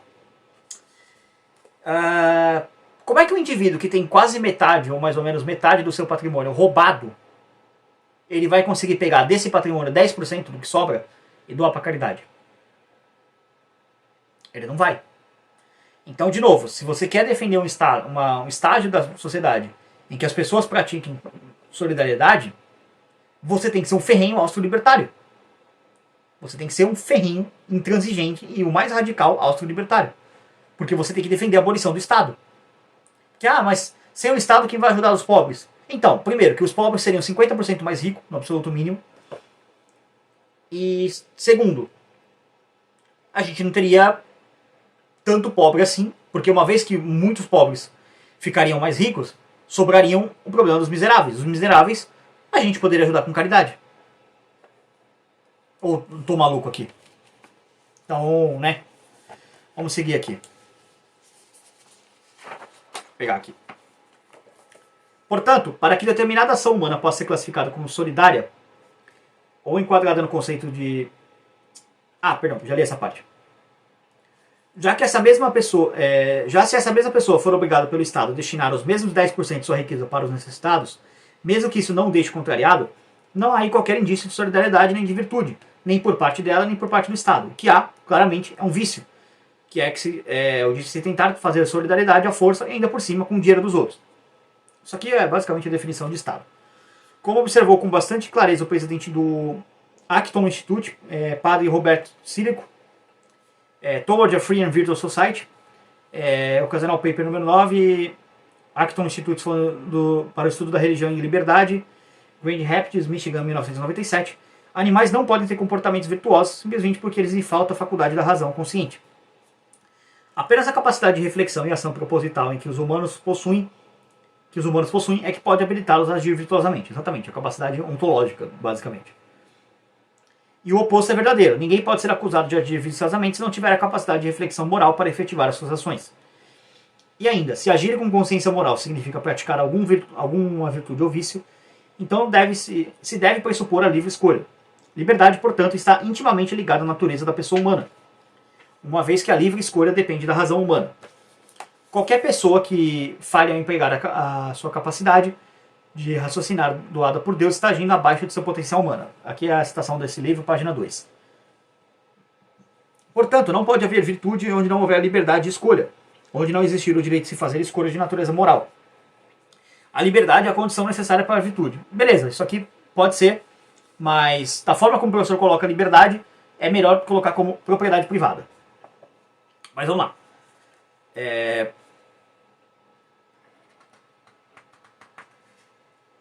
Próximo tópico, na verdade isso aqui chamava, eu falei não há liberdade sem virtude, não há virtude sem liberdade. O próximo tópico é não há liberdade sem virtude. Eu cometi um erro aqui retratando. Então vamos lá, não há liberdade sem virtude, agora sim. A virtude reflete um padrão de moralidade intrapessoal e, como tal, é algo que não se deve caber ao Estado impor, mas a indivíduos e instituições não governamentais, particularmente as religiosas. Na verdade, cada pessoa possui duas naturezas, a material e a espiritual. Sob o ponto de vista teológico, a liberdade torna-se necessária porque cada pessoa tem um destino além da sociedade em que vive neste mundo e só pode realizá-lo sob condição de liberdade. Isso significa que cada indivíduo é um fim em si mesmo e jamais deve ser tratado como simples meio para atingir esse determinado objetivo. Tratá-lo assim constitui forte violação à sua natureza, ou, como diria Ortega y Gasset, à sua condição e à sua dignidade. E, além dessa violação à dignidade humana, quando uma sociedade trata seus cidadãos como meros meios, ele está minando os fundamentos morais da organização civil. Existe uma conexão entre liberdade econômica e liberdade pessoal, e a supressão à liberdade econômica termina suprimindo a liberdade pessoal, assim como o respeito à liberdade econômica gera mais liberdade pessoal. Por exemplo, tanto faz se você dizer a um pianista se ele pode tocar as canções que desejar, mas que ele será proibido de apresentar-se em público, ou então permitir que ele se apresente em qualquer lugar público, mas apenas tocando determinadas canções. O processo de mercado, conforme definido pelo personalismo, individualismo metodológico, da escola austríaca, tem o efeito de funcionar como uma espécie de indutor, ou como disse Rico, nossa, nome estranho, né? De tutor moral da sociedade, na medida em que consegue incentivar as regras da honestidade, de trabalho duro, de respeito para com os demais, de coragem, de busca, de iniciativa. Para que possam funcionar adequadamente sob o ponto de vista moral, os mercados requerem um comportamento moral correto por parte de seus participantes. Nenhum negócio pode sobreviver por longo tempo sem que os envolvidos nele tenham boa reputação, sem que exista confiança recíproca, civilidade, cortesia. Se uma empresa, por exemplo, lesar sistematicamente seus consumidores, seus negócios acabarão diminuindo e, no longo prazo, desaparecerão. Assim acontece nas economias livres, onde os consumidores têm liberdade de deixar de fazer negócio com as empresas que os lesarem. Isso aqui não é basicamente... Isso aqui é basicamente uma aplicação da propriedade privada. Tá vendo como liberdade é um corolário? Porque se a empresa está lesando minha propriedade, primeiro, minha propriedade privada, você pode processar ela, pedir uma indenização, isso seria justo, não tem por que não ter. E, basicamente, outras pessoas poderiam, exercendo sua liberdade, mesmo não tendo sido lesadas, exercer um boicote contra essa empresa. Ponto. Isso aí poderia ser feito também. Além disso, em uma economia verdadeiramente de mercado, só serão bem-sucedidos aqueles empresários que conseguirem satisfazer melhor os desejos dos consumidores, servindo e não os explorando ou os enganando. É evidente que, como há pessoas que sucumbem à tendência original para o vício, sempre haverá inescrupulosos em qualquer atividade, não só nas econômicas, ressalte-se. Mas para isso exatamente é que deve existir a lei. Claramente, as instituições voluntárias ou ordens espontâneas, das quais o processo de mercado é um exemplo, são mais confiáveis na promoção de tradições, uso, costumes, ética e virtude do que o Estado, que busca fazê-lo pela coerção. Por isso, o cientista político e teólogo americano Michael Novak sugere que as sociedades devem buscar o fortalecimento das instituições que representam um meio termo entre o indivíduo e o Estado, tais como as famílias, as associações de classe, as empresas e as igrejas, aquilo que chama de economia intermediária. Além disso, cremos que basta observar que apenas indivíduos e não sociedades podem ter virtudes. Então, Nesse meio termo aqui que o cara quer fazer, na verdade a gente deveria fortalecer muito mais as instituições, eu concordo com ele, né? Fortalecer as instituições que representem meio termo entre indivíduo e Estado, beleza. Só que a gente tem que fortalecer muito essas instituições, porque o fortalecimento delas enfraquece o Estado. Quanto mais forte é uma família, mais unida é uma família, mais fraco é a influência do Estado nessa família. Porque ele consegue atacar menos essa família, entendeu? Uma família desregrada, por exemplo, uma família desestruturada, em que o pai e o filho não moram com... pai e mãe são separados, por exemplo, isso gera um problema. E tem aquela velha máxima, né? Pai ausente, Karl Marx presente. Então, né, a gente tem esse problema com também o filho sem a figura paterna acaba virando um páreo moral, o filho, né, basicamente. E tem a questão também que o Estado ele quer castrar seu filho e prostituir sua filha. Então, já é outra questão. Mas vamos lá. Portanto, vemos que também é impossível haver liberdade onde não houver virtude, definida como escolhas morais corretas.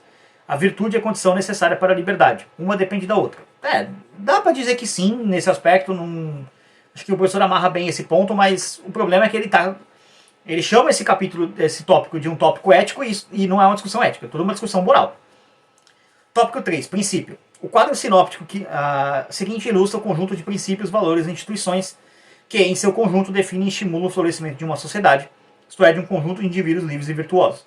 Cada um dos atributos que o compõem guarda interdependência com os demais. Então, vou mostrar aqui para vocês o quadrinho. Peraí, deixa eu focar legal aqui numa página só, que aí fica melhor. Que aí eu consigo ver mais ou menos se está focando legal. Aí, focou legal. Deixa eu não deixar tudo. Beleza? Aí eu vou ler ele aqui. Então o que o professor está colocando? Princípios, valores e instituições da sociedade livre e virtuosa. Bom, como princípio ele coloca a dignidade da pessoa humana, bem comum, solidariedade e subsidiariedade. Beleza, são princípios, pode colocar outros, pode colocar, tirar algum, só que é subjetivo. Valores. Verdade, liberdade e justiça. Bons valores para se fundamentar uma sociedade. Instituições. Estado de Direito. Péssimo, horroroso. Não tem que ter Estado. Economia de mercado. Sim, tem que ter. Democracia representativa. Não, não tem que ter. Não tem que ter Estado nem democracia. Estado e democracia são os dois maiores erros que a humanidade já criou, então tem que abolir. Porque se você quer ter virtude, você não vai ter virtude através do Estado. Pelo contrário, você vai ter falta de virtude. Então, vamos seguir aqui. 4 são os princípios que devem reger uma sociedade livre e virtuosa, a saber, o respeito irrestrito à dignidade da pessoa humana, o bem comum, o da solidariedade e o da subsidiariedade. Deixa um pernilongo enchendo o saco aqui. Tais princípios têm caráter geral e são basilares, uma vez que se referem à realidade social no seu conjunto. Nas relações entre os indivíduos, aquelas que se desenvolvem na ação política, econômica e jurídica, bem como as que dizem respeito ao intercâmbio entre os diferentes povos e nações. A dignidade humana, a solidariedade, a subsidiariedade e o bem comum são princípios imutáveis no tempo e possuem um significado universal, que os qualifica como parâmetros ideais de referência para análise e interpretação dos fenômenos sociais, assim como para a orientação da ação humana no campo social, em uma perspectiva ampla em que Mises denomina de praxeologia, o estudo da ação humana. Os 4 princípios devem ser analisados em sua unidade, conexão e articulação, cada um deles requerendo a presença dos outros 3 para que se possa tentar promover uma articulação virtuosa da sociedade, mediante a qual cada consciência é instada a interagir com as demais, sob a égide da liberdade e em total corresponsabilidade, na verdade, com todos e em relação a todos. Possuem um profundo significado moral, por nos remeterem aos próprios elementos ordenadores da vida em sociedade. Bom, tópico seguinte é a dignidade da pessoa humana. O objetivo central da doutrina social da Igreja, e que infelizmente os teólogos da libertação marxista tentaram deturpar com frequência, sempre foi e ainda é a preservação da dignidade da pessoa humana e dos direitos inalienáveis do homem em sociedade, nas esferas da cultura, da economia, do direito, da política e das relações internacionais. Cada ser humano deve ser considerado fundamento, fim e sujeito de todas as instituições em que se expressa e realiza a vida social, na realidade daquilo que é e do que deve ser, segundo sua natureza intrinsecamente social e no plano transcendental de sua elevação ao seu destino final. Essa centralidade da pessoa humana se fundamenta na antropologia cristã. A dignidade humana não pode ser limitada por nenhum outro valor terreno, de ordem cultural, científica, política e econômica, nem, evidentemente, a qualquer ideologia. O respeito à dignidade da pessoa humana é uma condição necessária para o desenvolvimento de sociedades. A concepção cristã de pessoa humana está necessariamente relacionada a uma justa visão da sociedade. Desde a encíclica Rerum Novarum, o magistério romano tem ressaltado que a sociabilidade do homem não se esgota no Estado, mas realiza-se em diversos corpos intermediários, desde a família até os grupos econômicos, sociais, políticos e culturais. E aqui eu faço uma pergunta honesta e sincera. Como é que a pessoa pode ter uma vida digna, ou ter a sua dignidade da pessoa humana respeitada, se ela tem que pagar 50% de imposto para sustentar uma gangue de pedófilos, assassinos e estupradores? Que é o Estado. Não me parece muito condizente. É por isso que eu estou dizendo que todo cristão deveria ser libertário. Se você é cristão e chegou até esse ponto, você já deve estar pensando, rapaz, esse cara tem razão, tem que ser libertário mesmo. Então, vamos lá, vamos seguir. Tais corpos intermediários são os principais garantidores da liberdade individual e do funcionamento das instituições políticas de uma sociedade, conforme demonstrou Alex de Tocqueville, 1805-1859, na clássica obra A Democracia na América, 1830-1835. Tais corpos intermediários são provenientes da própria natureza humana, visto que é uma característica intrínseca do homem se relacionar com seu semelhante e formar diferentes tipos de comunidades, como sabiamente afirmou o monge trapista Thomas Merton, 1915-1968. Nenhum homem é uma ilha. Exatamente, o homem tem. O homem, assim, na humanidade, né? Ele tem uma tendência natural à cooperação. O ser humano ele é um animal social, ele interage com outros seres humanos, ele tem essa tendência natural da cooperação, até pela divisão internacional do trabalho. A gente tem esse mecanismo gravado na nossa mente, no nosso sistema evolutivo, porque é a melhor forma de você se manter vivo. Você não consegue viver isolado numa ilha por muito tempo, que é um certo grau de habilidade e a maior parte das pessoas não tem toda essa habilidade. Então vamos seguir aqui. O bem comum. Este princípio é uma decorrência direta da dignidade, unidade e da dignidade, unidade e igualdade de todas as pessoas humanas e, sem ele, é impossível a vida em sociedade encontrar pleno sentido. O bem comum não é o simples somatório de natureza holista de bens particulares, de todos e de cada um. Por isso é comum, porque é indivisível e porque sua consecução, sua conservação e seu aumento exigem ação conjunta. A Gaudium et Spes, de 1966, define o bem comum como o conjunto daquelas condições da vida social que permitem aos grupos e a cada um de seus membros atingirem de maneira mais completa e desembaraçadamente a própria perfeição. De fato, uma sociedade que pretende estar a serviço do ser humano é aquela que estimula como meta prioritária o bem comum, entendido como bem de todos os homens e do homem como um todo. É evidente que as exigências do bem comum variam conforme as condições sociais e econômicas de cada época e devem estar correlacionadas inexoravelmente com o respeito e a promoção integral da pessoa e de seus direitos fundamentais.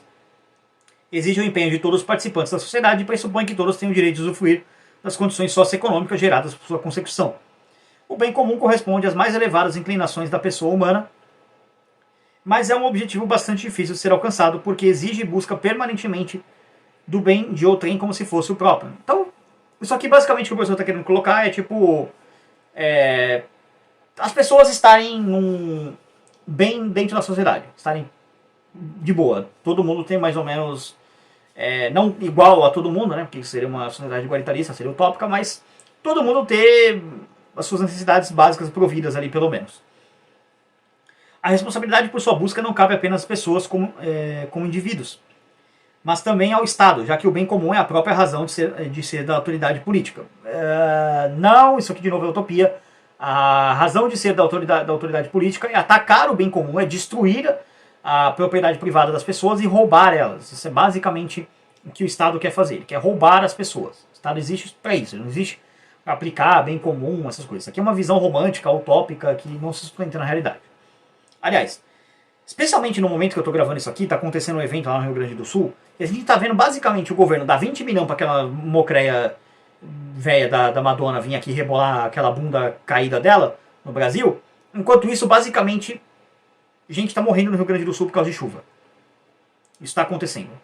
E a prioridade do Estado não, vamos pagar essa mocreia velha aqui, com essa bunda murcha dela aqui, para poder tocar aqui no Brasil. Dá 20 milhões para ela e ir lá pro Rio Grande do Sul, quem liga para esse bando de nazista, né? Na cabeça do governo é isso aí, tá morrendo gente no Rio Grande do Sul? Foda-se, tá morrendo nazista e eleitor do Bolsonaro, deixa morrer. Então, o Estado não tá nem aí pro bem comum.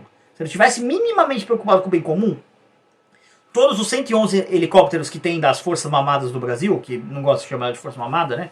mas eu vou chamar assim porque foda-se, eles não gostam, já estaria voando lá pro Rio Grande do Sul para ajudar para fazer alguma coisa.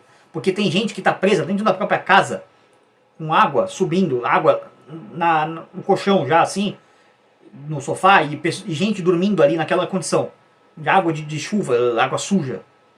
Você acha que a pessoa está tendo a dignidade da pessoa humana respeitada pelo Estado? Isso aqui é utopia. Isso aqui é utopia pura. Liberal falando disso é nojento, basicamente. Enfim.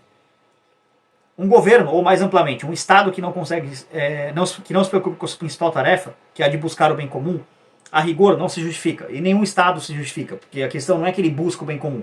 A questão é que o Estado é uma gangue que rouba as pessoas. Então isso não se justifica. O Estado não consegue se justificar eticamente.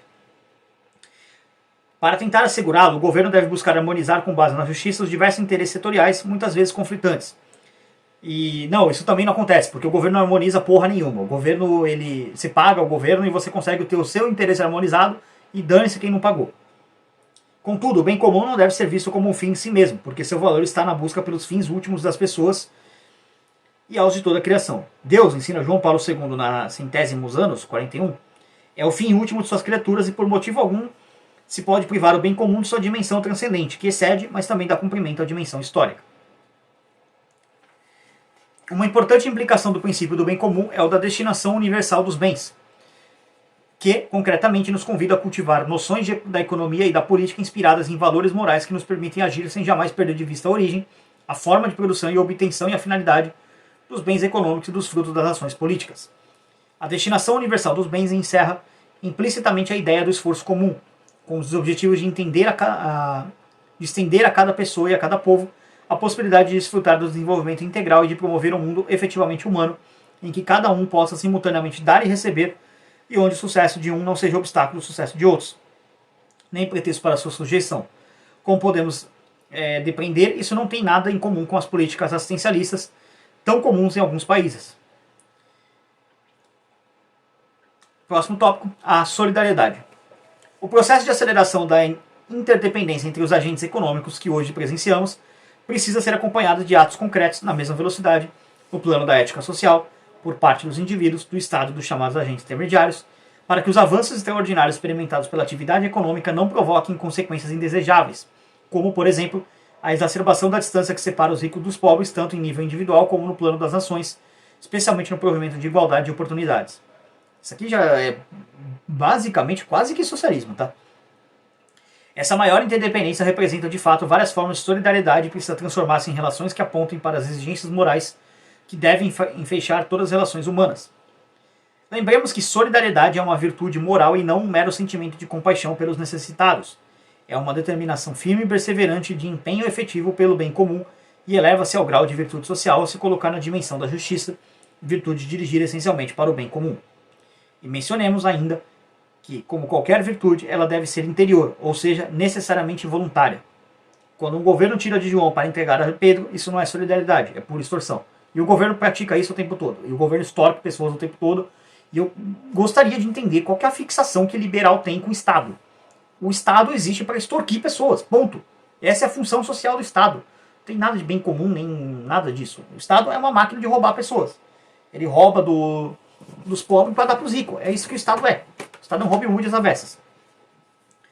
A solidariedade possui ligações bastante fortes com o bem comum, com a destinação universal dos bens, com a dignidade da pessoa humana, com a subsidiariedade, com a paz no mundo. Implica assumirmos a dívida individual que temos para com a sociedade, já que nos beneficiamos diretamente de uma multiplicidade de condições proporcionadas por essa sociedade, que nos permitem existir, adquirir cultura, trabalhar, construir nosso patrimônio, enfim, de tudo que a história da civilização nos ofereceu e continua a oferecer.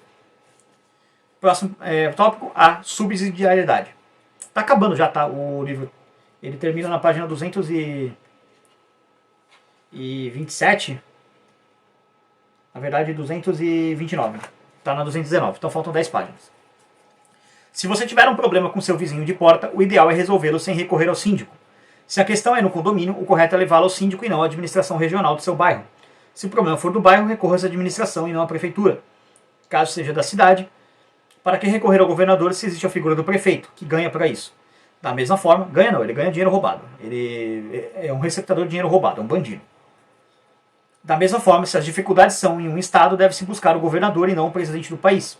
Essas regras básicas, que são respeitadas em todas as sociedades, razoavelmente organizadas, compõem o princípio da subsidiariedade, a pedra angular do federalismo, da limitação do poder do Estado e da liberdade individual.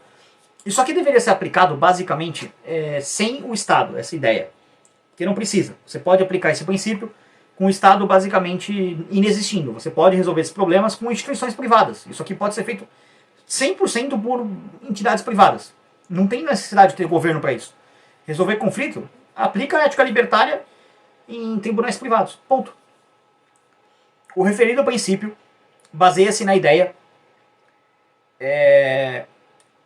de que é moralmente perigoso retirar-se a autoridade e a responsabilidade inerentes à pessoa humana para entregá-la a um grupo, porque nada pode ser feito de melhor por uma organização maior e mais complexa do que pode ser conseguido pelas organizações ou indivíduos envolvidos diretamente com os problemas. O Estado é exatamente isso, ora porra, e vocês querem fazer Estado. Percebe como o liberal é contraditório? Não, veja bem, a gente tem que ter o bem comum, que não sei o que. É bom todo mundo ter aqui um pouquinho de poder, não sei o que. Não, mas também a gente tem que ter o Estado centralizado, tomando um monte de decisão. Aí vai o liberal e fala, não, mas veja bem, mas um grupo, entregar esse poder para grupo é perigoso. Se decide, porra, ou tem que ter a porra do grupo gigantesco tomando decisão, ou não tem que ter. Ora, porra. Liberal é contraditório. Percebe? Liberal não consegue fazer liberalice porque liberalice é contraditório. A hora que liberal começa a escrever, é fácil refutar liberal, é só deixar ele falar. Ele se auto-refuta. Enfim, vamos lá. A subsidiariedade decorre de três importantes aspectos da própria existência humana. O primeiro é a dignidade da pessoa humana, que é decorrente do fim de termos sido criados à imagem e semelhança do Criador. Assim, remover ou sufocar a responsabilidade e a autoridade individuais equivale a não reconhecer suas habilidades e dignidade. Exatamente, o Estado faz isso o tempo todo. O segundo é a complexa questão da limitação do conhecimento, soberbamente analisada por Hayek e outros estudiosos, especialmente os economistas da Escola Austríaca de Economia.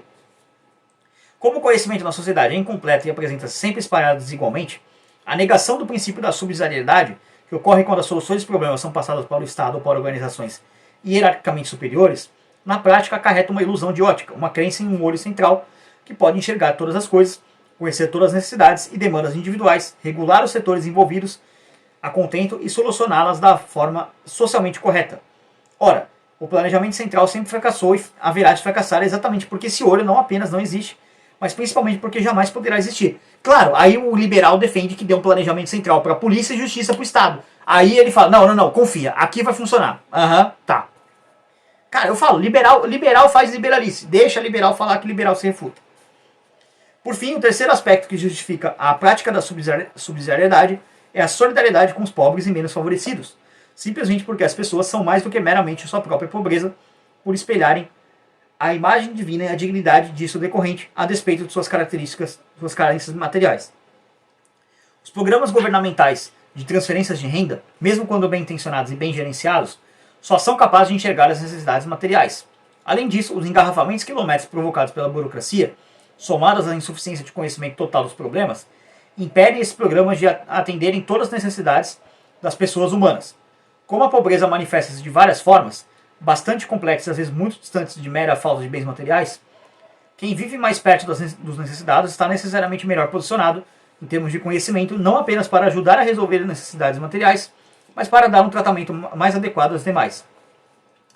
Nas palavras de Madre Teresa de Calcutá, solidariedade significa que o rico salve o pobre e o pobre salve o rico, uma vez que ambos tendem a ganhar com sua interação. A erradicação da miséria e o alívio da pobreza em sua forma correta não são unidirecionais, porque levam ambos, o que doa e o que recebe, a serem abençoados. Tais reflexões parecem-nos particularmente importantes, especialmente em países que prevalece o péssimo hábito secular e cultural de cultivar a centralização política, econômica e administrativa. O Brasil é um deles. Tópico 3. Valores. Existe uma relação de reciprocidade entre os 4 princípios que acabamos de expor e os valores, uma vez que esses expressam um apreço que se deve guardar por diversos aspectos do bem moral, que os princípios objetivam alcançar, servindo como ponto de referência para a estruturação e a ordenação da vida social. Os valores básicos são 3, todos inerentes ao princípio da dignidade da pessoa humana, da qual representam o que em economia chamamos de variável instrumental e são a verdade, a liberdade e a justiça. A verdade. Em nossa tradição judaico-cristã, todos os homens são obrigados, desde Moisés, a atender continuamente para a verdade, a respeitá-la e a dela dar testemunho de modo responsável. Viver na verdade tem um significado bastante especial nas relações sociais porque ordena e alimenta a convivência entre as pessoas e povos, de forma condizente com a dignidade pessoal. Aí o liberal joga isso para fora quando ele vai defender o Estado, que é a maior mentira já inventada. De novo, o liberal fazendo liberalice. Os dias atuais, claramente, exigem de cada um de nós enorme esforço educativo, podemos dizer, mesmo um gigantesco empenho no sentido de promover a busca da verdade em todos os âmbitos e de sobrepô-las às inúmeras tentativas de relativizar suas exigências e de tentar desmoralizá-la com base em pseudo-argumentos vestidos com a fantasia de modernidade ou com meros xingamentos do tipo falso moralismo. É dever de todas as pessoas de bem, religiosas ou não, inclusive para que possamos preservar nossa própria dignidade, lutar pela busca da verdade, seja no plano da verdade revelada, seja na cultura, na ciência, na economia, na política ou em qualquer outro ramo das atividades humanas. Exatamente, tem que buscar a verdade, por isso aqui tem que acabar com o Estado. A liberdade. Já escrevia São Paulo aos Coríntios. Ubi autem spiritus domini ibi libertas. A liberdade da pessoa humana é um sinal claro da imagem do Criador e, por conseguinte, sinal de sua dignidade. O valor da liberdade, como expressão de singularidade de cada ser humano, é respeitado na medida em que se consente a cada membro de uma sociedade realizar sua própria vocação individual, mediante suas próprias escolhas ao longo da vida. Na sessão anterior, discutimos diversos conceitos de liberdade e mostramos que a liberdade e a virtude são indissociáveis. A justiça. Subjetivamente, a justiça se traduz na atitude determinada pela vontade livre de reconhecer o outro como pessoa e, objetivamente, no critério determinante de moralidade no âmbito intersubjetivo e social. As formas clássicas de justiça são a comutativa, a distributiva e a legal. O que se refere à última, no entanto, há que se fazer uma distinção entre a lei e o direito, uma vez que nem tudo que é legal é necessariamente justo. Na antropologia cristã, a justiça, na verdade, não é uma simples convenção humana, tesis, na linguagem de Hayek, pois aquilo que é justo não é determinado por qualquer lei ou legislação formal, mas sim pela identidade profunda do ser humano. E aqui o professor está citando Solicitudo Reis Socialis, página 39. No mundo de nossos dias, a importância da justiça parece maior, porque a sociedade moderna vem mostrando uma tendência a ameaçar o valor, a dignidade e os direitos da pessoa humana, mesmo disfarçando tal inclinação sob proclamações de intentos aparentemente justos na medida em que tende a valorizar exclusivamente os critérios de utilidade e de posse. Tal perigo tem se manifestado, entre outros canais, pela chamada doutrina do direito alternativo, que dá aos magistrados o poder de, em nome do conceito de justiça, que lhe seja conveniente promover a justiça social. Isso aqui o que o professor está descrevendo aqui é basicamente o STF. Mas vamos lá. É preocupante quando uma doutrina sustenta que um juiz está acima da lei. STF, oi? Submetendo às suas preferências ideológicas ou partidárias individuais. STF é você? Sob o pretexto de que seria dever do direito realizar transformações sociais, uma vez que a lei seria produzida pelos que estão no poder e, portanto, refletiria os interesses da classe dominante, burguesia, em detrimento do proletariado. A doutrina do direito alternativo, também denominada direito paralelo, e o direito insurgente repudia os princípios consagrados de neutralidade da lei e da imparcialidade do juiz. A lei não seria neutra porque se origina do poder dominante e o juiz não deveria ser imparcial porque deve julgar os fatos subjetivamente e posicionar-se tendo em vista objetivos sociais, ou seja, revolucionários, o que lhe aumenta os poderes e lhe permite questionar os conjuntos de normas legais vigentes. O que está sendo escrito aqui é basicamente o que o STF faz, tá? O magistrado entra dessa forma diretamente na luta de classes, abandonando sua postura de imparcialidade, que o aprisionaria dentro do estrito cumprimento da lei. É uma visão ideológica do direito supralegal inteiramente comprometida com o socialismo distributivista, além de incompatível com a garantia das liberdades individuais. Primeiro porque um enfeixado conceito marxista de luta de classes retira do direito seu atributo da ciência normativa. Segundo porque o juiz não pode substituir o legislador. Terceiro porque se uma determinada lei é injusta, o correto é que o legislativo a revogue e não que o juiz a modifique de acordo com o que pensa com seus botões. Quarto, porque defender que juízes não sejam imparciais é uma agressão ao bom senso. Quinto, porque ele lhe confere poderes exorbitantes, dotando de um livre-arbítrio que pode ser calamitoso. Spoiler, é o que a gente vive no Brasil. Sexto, como cada cabeça é uma sentença, abre as portas para jurisprudências contraditórias, ou seja, para a insegurança jurídica. Sétimo, nega o princípio do devido processo legal, ou seja, a garantia de que ninguém pode ser atingido em seus bens e direitos sem um competente processo legal que respeite princípios constitucionais diretivos, como o da legalidade, o da isonomia e do contraditório. Isso aqui que o professor descreveu é basicamente o STF na sua totalidade atualmente, tá? As críticas que ele faz aqui eu concordo ipsis literis e se aplicam perfeitamente à nossa atual Suprema Corte extremamente militante de extrema esquerda. Tópico 4. Instituições. 3 são as instituições básicas de uma sociedade virtuosa, a saber, o Estado de Direito, a economia de mercado e a democracia representativa. Esses 3 pilares, a partir do final dos anos 1980, vêm, infelizmente, se transformando em consenso no mundo ocidental, embora alguns países, em especial algumas repúblicas da América Latina, venham dando preocupantes sinais de recuo. O Estado de Direito. Em artigo que está na página do Centro Interdisciplinar de Ética e Economia Personalista, vou deixar na descrição esse artigo, tá? www.ciep.org. Alex Catarino de Souza mostra que o grande desafio da modernidade no campo político é criar regras jurídicas que ao mesmo tempo garantam a autonomia dos indivíduos e limitem a possibilidade de danos perpetrados por terceiro. O ordenamento da sociedade, segundo 3 poderes, legislativo, executivo e judiciário, reflete uma visão realista da natureza social do homem, a qual exige uma legislação adequada para proteger a liberdade de todos. Discordo frontalmente disso aqui. O homem não precisa do Estado para fazer isso. Para tal fim, é preferível que cada poder seja equilibrado por outros poderes e outras esferas de competência que o mantenham em seu justo limite. Esse é o princípio do Estado de Direito, na qual é soberana a lei, definida como conjunto de normas gerais, abstratas e prospectivas de conduta, e não a vontade de um indivíduo ou de grupos esparsos de indivíduos. Aliás, a necessidade de regras e de justa conduta antecede, na história da civilização, a própria necessidade de um ente para formulá-las e as fazer respeitar, ou seja, o Estado. O Estado de Direito é uma solução prática para minimizar os riscos de o Estado destruir a liberdade de consciência e de ação da pessoa humana. E quando o tal Estado de Direito vira ele mesmo um atacante da liberdade, um destruidor da liberdade de consciência e da ação da pessoa humana? Porque, por exemplo, o Estado de Direito atual do Brasil, ele tem atacado a liberdade de consciência. Você pode colocar assim, que a liberdade de consciência é você ter seus princípios, ter suas convicções. E no Brasil, basicamente, é proibido ser bolsonarista. E aí? Por isso que eu falo, deixa liberal falar que liberal se refuta. Mas vamos lá. O objetivo do Estado de Direito é restringir, tanto quanto possível, as tarefas e os poderes do setor público e do processo político, ampliando ao máximo possível a liberdade individual. É a instituição mais adequada para a implantação da justiça e a única forma de organização jurídica capaz de permitir a convivência livre e harmoniosa das pessoas humanas. Todavia, conforme ressalvamos anteriormente, não é uma mera norma legal, mas uma complexa doutrina metalegal e um profundo ideal político que diz respeito àquilo que o Estado e as leis devem ser. No plano prático, ele pode ser entendido como o império da lei, a autoridade da lei em lugar da lei da autoridade, a rigorosa delimitação constitucional dos poderes públicos, a submissão da lei ao princípio da isonomia e a eficácia da justiça. Para nada disso aqui que está descrito você precisa do Estado. Você pode aplicar isso simplesmente com justiça privada.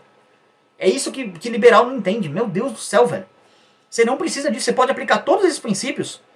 Sei lá, você pode fazer uma constituição privada. Uma constituição que estabeleça limites de governança. Essa constituição você pode substituir perfeitamente por um contrato de governança com uma empresa que vai administrar uma determinada cidade, um bairro, um condomínio, enfim, o que seja. Ponto. Você não precisa do Estado. O Estado é um ente agressor da propriedade privada. E ele ataca todos esses princípios. Ele não respeita esses princípios, principalmente hoje. O que está acontecendo no Brasil, a gente consegue ver isso mais claramente. Dentre as características fundamentais do Estado de Direito, podemos destacar 13 princípios, a saber, supremacia da lei, isonomia. Isso aqui é piada, tá? O Estado vai ser isonômico. Tá. Vamos lá. Eu estou sendo julgado por um crime que o Estado acha que eu cometi. Quem vai me julgar? Um juiz do Estado. A isonomia já foi pro caralho.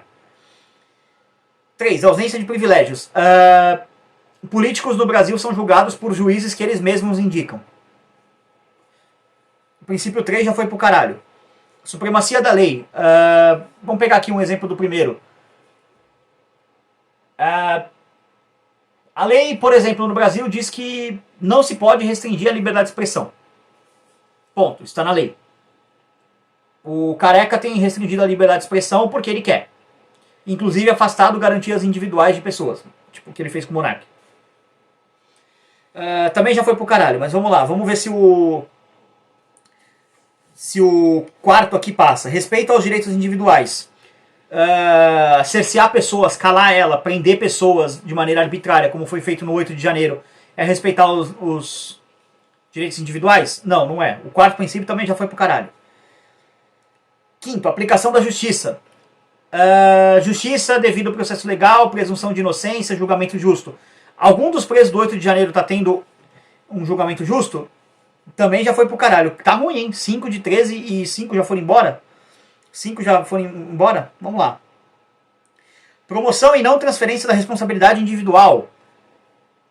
Conceito aí que existe das pessoas falarem, ah não, que esse crime aqui foi cometido porque a pessoa foi influenciada por alguma coisa. Foi influenciada por, sei lá, foi justificado porque a pessoa sofria violência. Já teve julgamento desse. 7. Existência de salvaguardas processuais. 8 de janeiro, só preciso dizer isso. 7 também já foi pro caralho. 8. Limitação do poder discricionário. 8 de janeiro. Não preciso dizer mais nada. 9. Respeito às minorias. A menor minoria da terra é o indivíduo. O indivíduo no Brasil é respeitado? Também não se sustenta. 10. Constitucionalismo. O Alexandre de Moraes faz o que quer. Também não é respeitado. 11. Divisão horizontal dos poderes estatais. O Alexandre de Moraes faz o que quer. De novo, também não é respeitado. 12. Divisão vertical dos poderes estatais, de acordo com o princípio da subsidiariedade. O Alexandre de Moraes faz o que quer. Também, de novo, não é respeitado. E 13. Garantia da liberdade de entrada nos mercados. Vamos lá. OAB, a ANEEL, Anatel, sei lá, todas as agências de cartelização do mercado, Conselho Regional de Administração, Conselho Regional de Química, Conselho Regional de Engenharia, Conselho Regional de Enfermagem, todos eles, Conselho Regional de Medicina também, Conselho Regional de Odontologia, todos eles são entidades de classe que impedem a entrada de novos players no mercado. Porra, sério? 13 princípios e nenhum se sustenta com uma análise lógica do que acontece? Tá mal, hein? O Estado de Direito é a condição necessária para o bom funcionamento da economia de mercado.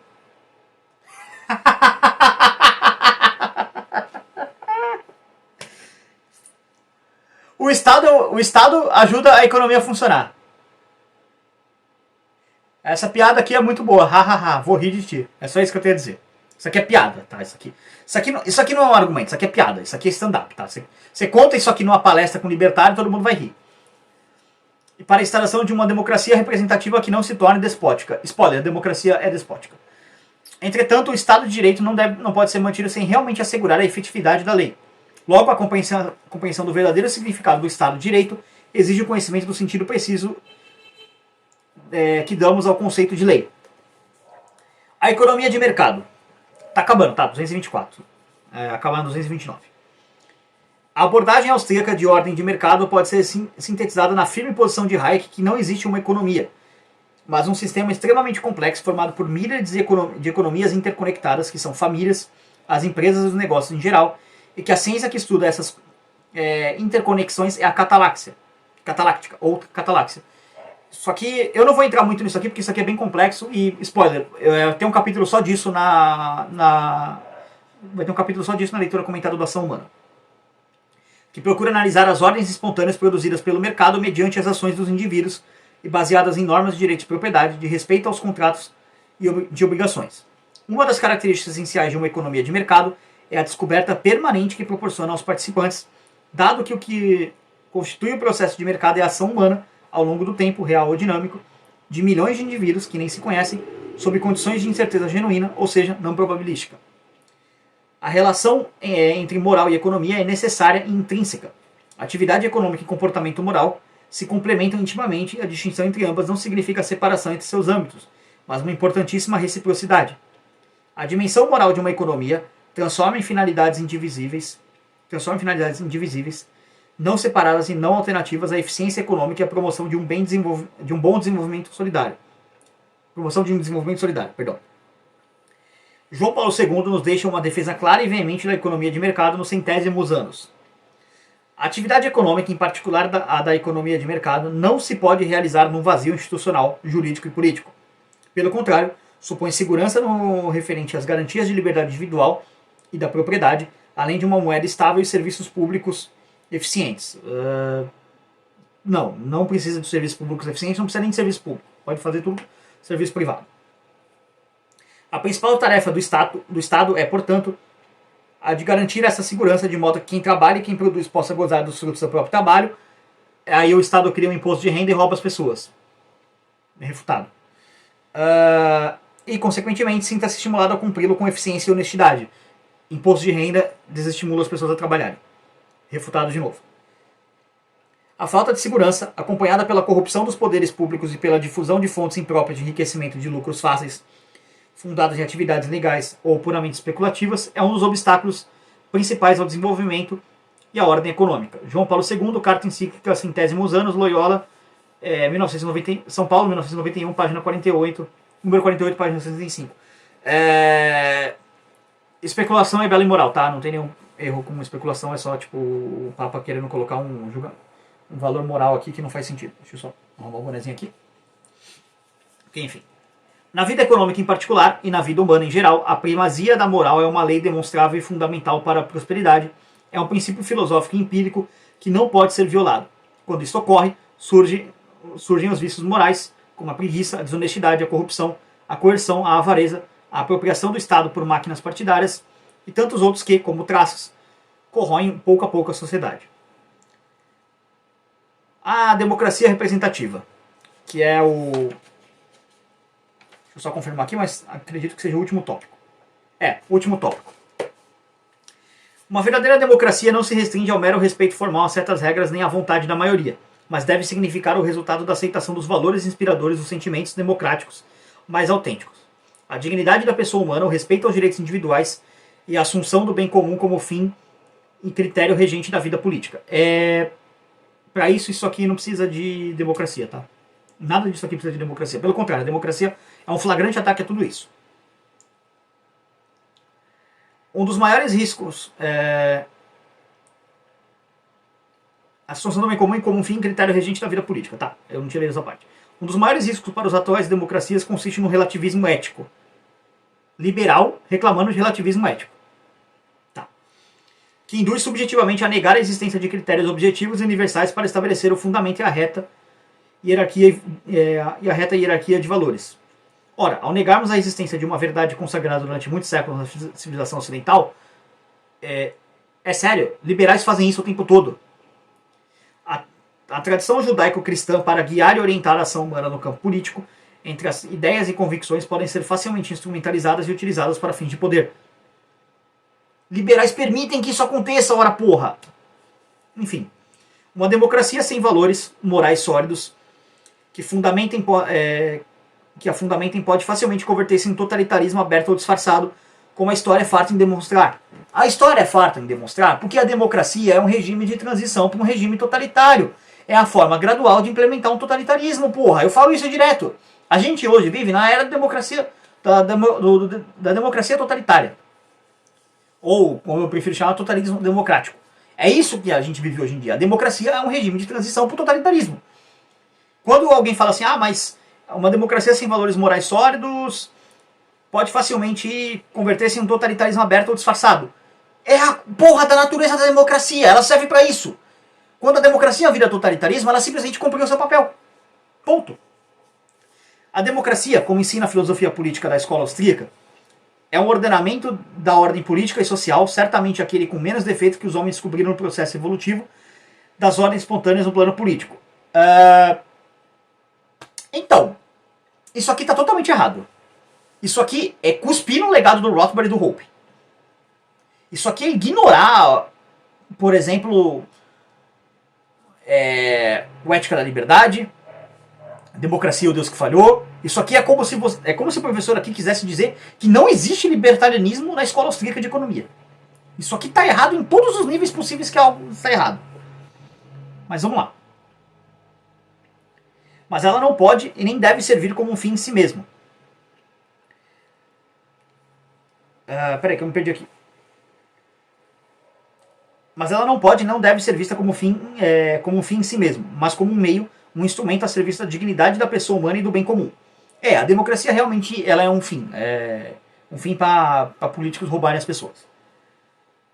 Seu conteúdo moral não é automático porque depende de sua conformidade ou de sua falta de conformidade com a lei moral, a qual deve estar submetida como, a rigor, qualquer outra forma de ação humana. Isso significa que a democracia depende da moralidade dos fins que busca e dos meios que utiliza para atingi-los. Uma democracia representativa, no âmbito de uma sociedade virtuosa, deve atender a diversos requisitos, entre os quais destacamos o empenho dos eleitos na busca do bem comum, a dimensão moral da representação, o fato de o Estado existir para servir os cidadãos e não para serviço deles, é o que acontece o tempo todo, a punição a qualquer forma de corrupção política, uma das mais graves deformações do sistema democrático, porque ela agride a um só tempo os princípios da moral e as normas da justiça. O atual presidente passou um tempo na cadeia, os amigos supremos dele soltaram ele da cadeia, reabilitaram politicamente ele e ajudaram ele a ser o atual presidente. Eu preciso dizer mais alguma coisa? O acesso de todas as responsabilidades públicas, o respeito total à liberdade de informação em todos os setores da vida social, a saber, o econômico, político, cultural, educativo e religioso. Tem um careca desgraçado no STF que está censurando a liberdade de informação das pessoas, inclusive durante a eleição que ajudou a eleger o pinguço maldito, cachaceiro, fiador de genocida, que é o atual presidente. Preciso dizer mais alguma coisa? Respeita a vontade da maioria, mas com resguardo da garantia também dos direitos da minoria. Eu desconfio fortemente que a maioria elegeu o Bolsonaro, tá? Ou pelo menos sem a interferência do careca o Bolsonaro teria ganho. E mesmo assim, os direitos da maioria, né, os direitos dos bolsonaristas não têm sido respeitados. Eles não podem expressar suas ideias porque eles são presos, censurados, multados com multas exorbitantes. E assim, não estou nem dizendo que eu concordo com os bolsonaristas, spoiler, não concordo. Mas uma coisa é não concordar com as ideias dele, outra coisa é concordar com eles serem perseguidos. E tá errado. É aquela velha coisa, não concordo com o que você diz, mas vou defender até o fim que você possa dizer o que você quer dizer. Mais ou menos parafraseando Voltaire aqui. A não ideologização do Estado e seu não aparelhamento representantes do partido que eventualmente ocupem o poder. Isso aqui sabe, tinha um desenho que é o Fantástico Mundo de Bob, não sei se vocês conhecem, é uma coisa meio antiga. Meu tio até usava pra me zoar, porque eu era meio...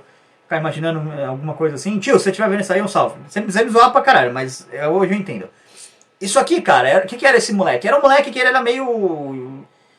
sei lá, meio biruta, assim, imaginava coisa demais, tal. Era um moleque cabeçudo, assim, com um topetão, assim, pra frente. Você coloca aí, o Fantástico Mundo de Bob, que vocês vão achar. Aí meu tio ficava me zoando por causa disso. Cara, dá pra zoar liberal com isso, é o Fantástico Mundo dos Liberais. Eles acham que o Estado, o partido que toma o poder do Estado, ele não vai querer tomar o poder. José Dirceu, nós vamos tomar o poder, que é diferente de ganhar a eleição. E tomaram o poder. E aparelharam o Estado. Hoje, 9 dos 11 que estão no STF são alinhados com o PT. 10, o que o Cássio também é. O André Mendonça é questionável, mas o Cássio também é. Inclusive votou para reabilitar o Lula. É o fantástico mundo dos liberais, sabe? Coloca a cabeça de um liberal ali, qualquer liberal que você imaginar, na cabeça do Bob lá, e faz uma montagem aí e me marca no Instagram. Coloca, sei lá, o Hayek lá, pilotando o Tico-Tico lá, a motoquinha lá, a gente chama Tico-Tico, é uma motoquinha lá que ele fica pilotando. O cara lá. Faça essa montagem e me marque no Instagram. Se alguém chegar nesse final aqui, façam isso que eu compartilho. A descentralização do poder, subsidiariedade. Isso aqui nunca acontece. O Estado nunca vai se descentralizar. O Estado tem que acabar. Enfim, finalmente, terminando essa jornada longa, tópico 6, conclusões, que vai até a página 229. Estamos na 226, está acabando. O homem que age e reage no campo moral é o mesmo homem racional e volitivo que age e reage nos campos da economia, da política e da religião. É o mesmo que age e reage nos campos cultural, esportivo e das artes. A vida de todos nós, quer queiramos ou não, está condicionada à economia, que por sua vez está condicionada à quantidade e à qualidade dos bens produzidos, os quais, por sua vez, dependem da atividade produtiva, que é o campo cheio de vida e animação que deve florescer a liberdade interior dos indivíduos, das associações de indivíduos e das relações entre indivíduos, relações essas que se constituem a fonte da responsabilidade e, portanto, da moralidade das ações humanas, da virtude e do vício que existem no mundo. Nas obras de muitos pensadores em sintonia com a economia personalista da escola austríaca, percebe-se que não é possível defender a tese que, de tempos em tempos, parece voltar à moda, aquela de uma terceira via ou caminho, intermédio entre o capitalismo e o socialismo. Por contrário, nota-se que, sendo o capitalismo uma força natural da história, porque apesar de seus defeitos, fruto dos vícios humanos que também continuam a existir, só que no sistema centralizado, de maneira potencializada. Ele mostrou claramente ser o sistema que, mediante a livre iniciativa econômica, apresenta a maior capacidade de mobilizar e restringir vícios da melhor forma possível. Trata-se não de encontrar uma terceira via, mas de preocupar-se em proporcionar ao capitalismo, dentro do espírito da liberdade integral e indivisível, a inspiração moral correta. Para ter capitalismo puro, o capitalismo moralmente correto, só tem capitalismo com ausência de Estado. O professor Hope já deixou isso muito bem claro numa teoria do socialismo do capitalismo, que, spoiler, tem leitura comentada aqui no canal, procurem lá. Vou deixar aqui na descrição como um material extra aqui para vocês consumirem.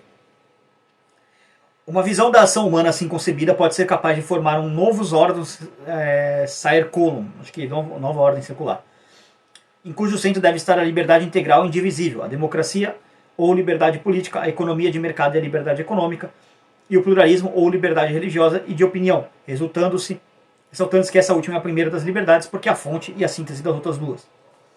O personalismo metodológico, a liberdade integral e indivisível, a falibilidade social que requer os três poderes e a subjetividade criativa da mente humana são elementos suficientes para a defesa de uma praxis política objetiva, em cujo centro está a primazia da pessoa humana que se coloca como diametralmente oposta a qualquer forma de planejamento central, de monopólio do Estado, de intervencionismo e dirigismo econômico, do ceticismo e do relativismo moral.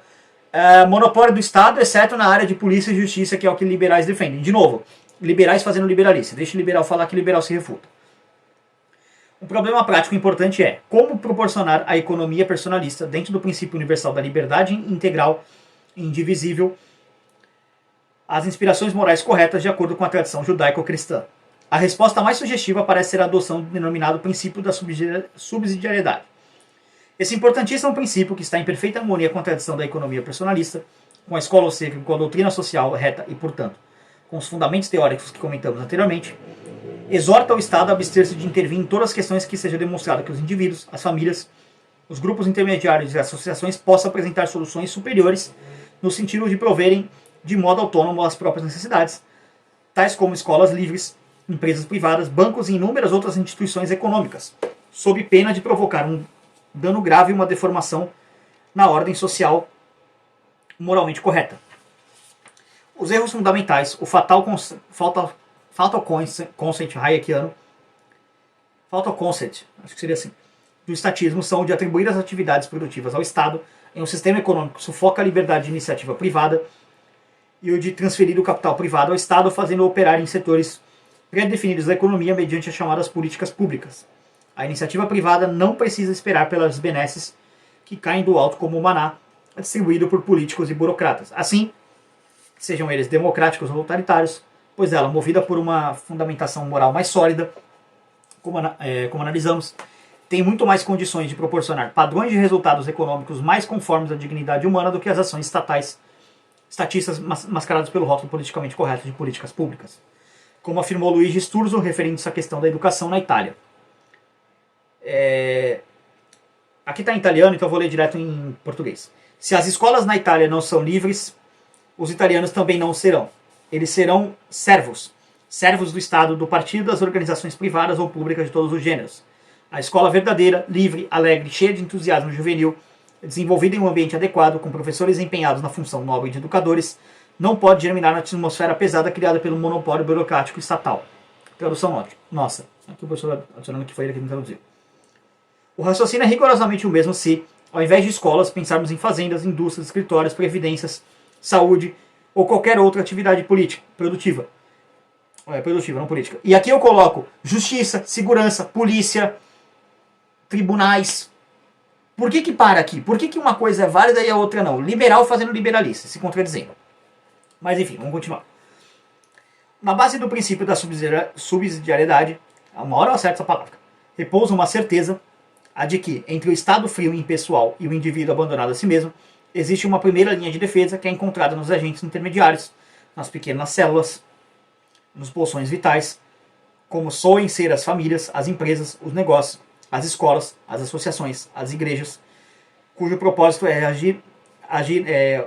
cujo próprio agir é indispensável para um desenvolvimento equilibrado da pessoa humana e para uma melhor organização política, econômica e cultural fundamentados nas noções de liberdade integral e indivisível de justiça social, essa última entendida como a existência das condições que favorecem a dignidade da pessoa humana e não como um conceito meramente redistributivo de inspiração socialista, tão corretamente atacado por Mises, Hayek e os demais austríacos. E Hoppe e Rothbard também atacam o Estado, que é o próprio socialismo.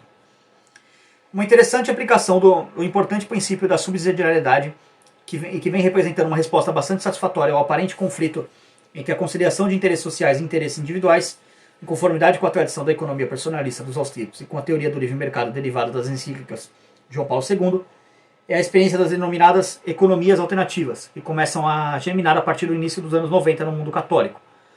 Entre as experiências devemos ressaltar a do movimento dos focolares, criada por Tiara Lubitsch, chamada de economia de comunhão, que vem estendendo por todo o mundo, inclusive no Brasil. Trata-se de uma experiência com estilo econômico particular que, sob o aspecto da organização de produção, procura reunir o respeito às regras e valores existentes dentro de cada empresa, com outros valores, motivações e objetivos que podem ser resumidos na expressão cultura da comunhão da liberdade. A economia da comunhão não propugna uma nova forma de empresa, diferente das já existentes, nem muito menos perseguir as empresas privadas ou obrigá-las a praticar solidariedade à força, mas sim a transformação de dentro para fora da estrutura das empresas, a partir de cada um de seus membros individuais, lançando sobre todos os seus negócios um sentido de vida de comunhão, sempre respeitando os padrões e os valores próprios de cada empresa e do processo de mercado, tão evidenciados por João Paulo II e pelos economistas austríacos. Como vemos, é um conceito muito mais adequado do que o de responsabilidade social das empresas, que expressa, no fundo, uma atitude de repúdio aos valores da economia de mercado. De fato, uma empresa, quando é aberta, já começa a desempenhar, com sua simples produção, uma função social, sem aspas, uma vez que ela está inserida na sociedade. Depois de tudo que escrevemos, podemos concluir afirmando que parece ser bastante sólidos os liames existentes entre a tradição judaico-cristã, especialmente formalizada na doutrina social da Igreja, e a tradição do liberalismo clássico personalista, em especial aquele da Escola Austríaca de Economia. Em resumo, a cidade deve existir para os cidadãos e não estes para as cidades. E com isso, encerramos finalmente essa leitura comentada. E aqui eu diria que você troca liberalismo clássico pelo libertarianismo, que dá no mesmo. O libertarianismo não é contrário à doutrina social da Igreja. Fica a indicação do canal Teor de Datas, que é muito bom em juntar as duas coisas, explicar. E é isso. Não tenho mais muito o que falar. Só agradecer a todo mundo que acompanhou esse último vídeo gigantesco, talvez o maior vídeo do canal, né? Tá dando 1h56 aqui de gravação. E vai dar mais, né, quando seria a introdução e o final. É isso, galera. Se você chegou até aqui no final, parabéns, você concluiu a primeira parte do especial do final do ano, que começou em 2023 e veio terminar agora em maio, né, na verdade. A parte 2 desse especial sairá quando, ao final do ano, eu fizer a leitura comentada do livro A Grande Depressão Americana. Sim, eu vou atacar a tese de que o Estado causou a crise de 29. Essa é a parte 1, então agora espero que vocês tenham entendido a economia, para a gente chegar na parte 2 e ir para uma parte ainda mais nerdola, ainda mais pesada para ensinar a economia. Então, parte 1 concluída, jornada concluída. Fica aí no canal a playlist com todas as leituras comentadas. Futuramente eu vou adicionar a playlist da parte 2, que é basicamente a leitura comentada da Grande Depressão Americana, só que isso ainda não saiu no momento da gravação desse vídeo, vai sair no final do ano de dezembro. Então se inscrevam no canal se você está vendo isso. Se você está vendo isso no futuro, já saiu provavelmente, né? No futuro assim, depois de dezembro. Vai ter leitura comentada do Ação Humana também nesse canal. Essa, na verdade, vai ser a próxima leitura comentada do canal, então se inscrevam mais uma vez no canal, porque aí vocês ajudam a engajar esses projetos. Enfim, tô cansado, tô exausto, quase 2 horas de gravação. Agradeço a todo mundo que assistiu. Thumbs, designs, tudo mais, fale com a Ana. Inglês com a Make Easy English, camisas, bonés, óculos, com a Manifesto 38, parceiras do canal. Apoiem o canal, esse tipo de conteúdo dá muito trabalho. Doem para o canal, você pode doar através de Bitcoin, Bitcoin Lightning ou Nano, via Pix aqui. Também através do contato.libertario013@gmail.com. Todos os links estão na descrição. Por esse vídeo é isso. Tchau, tchau.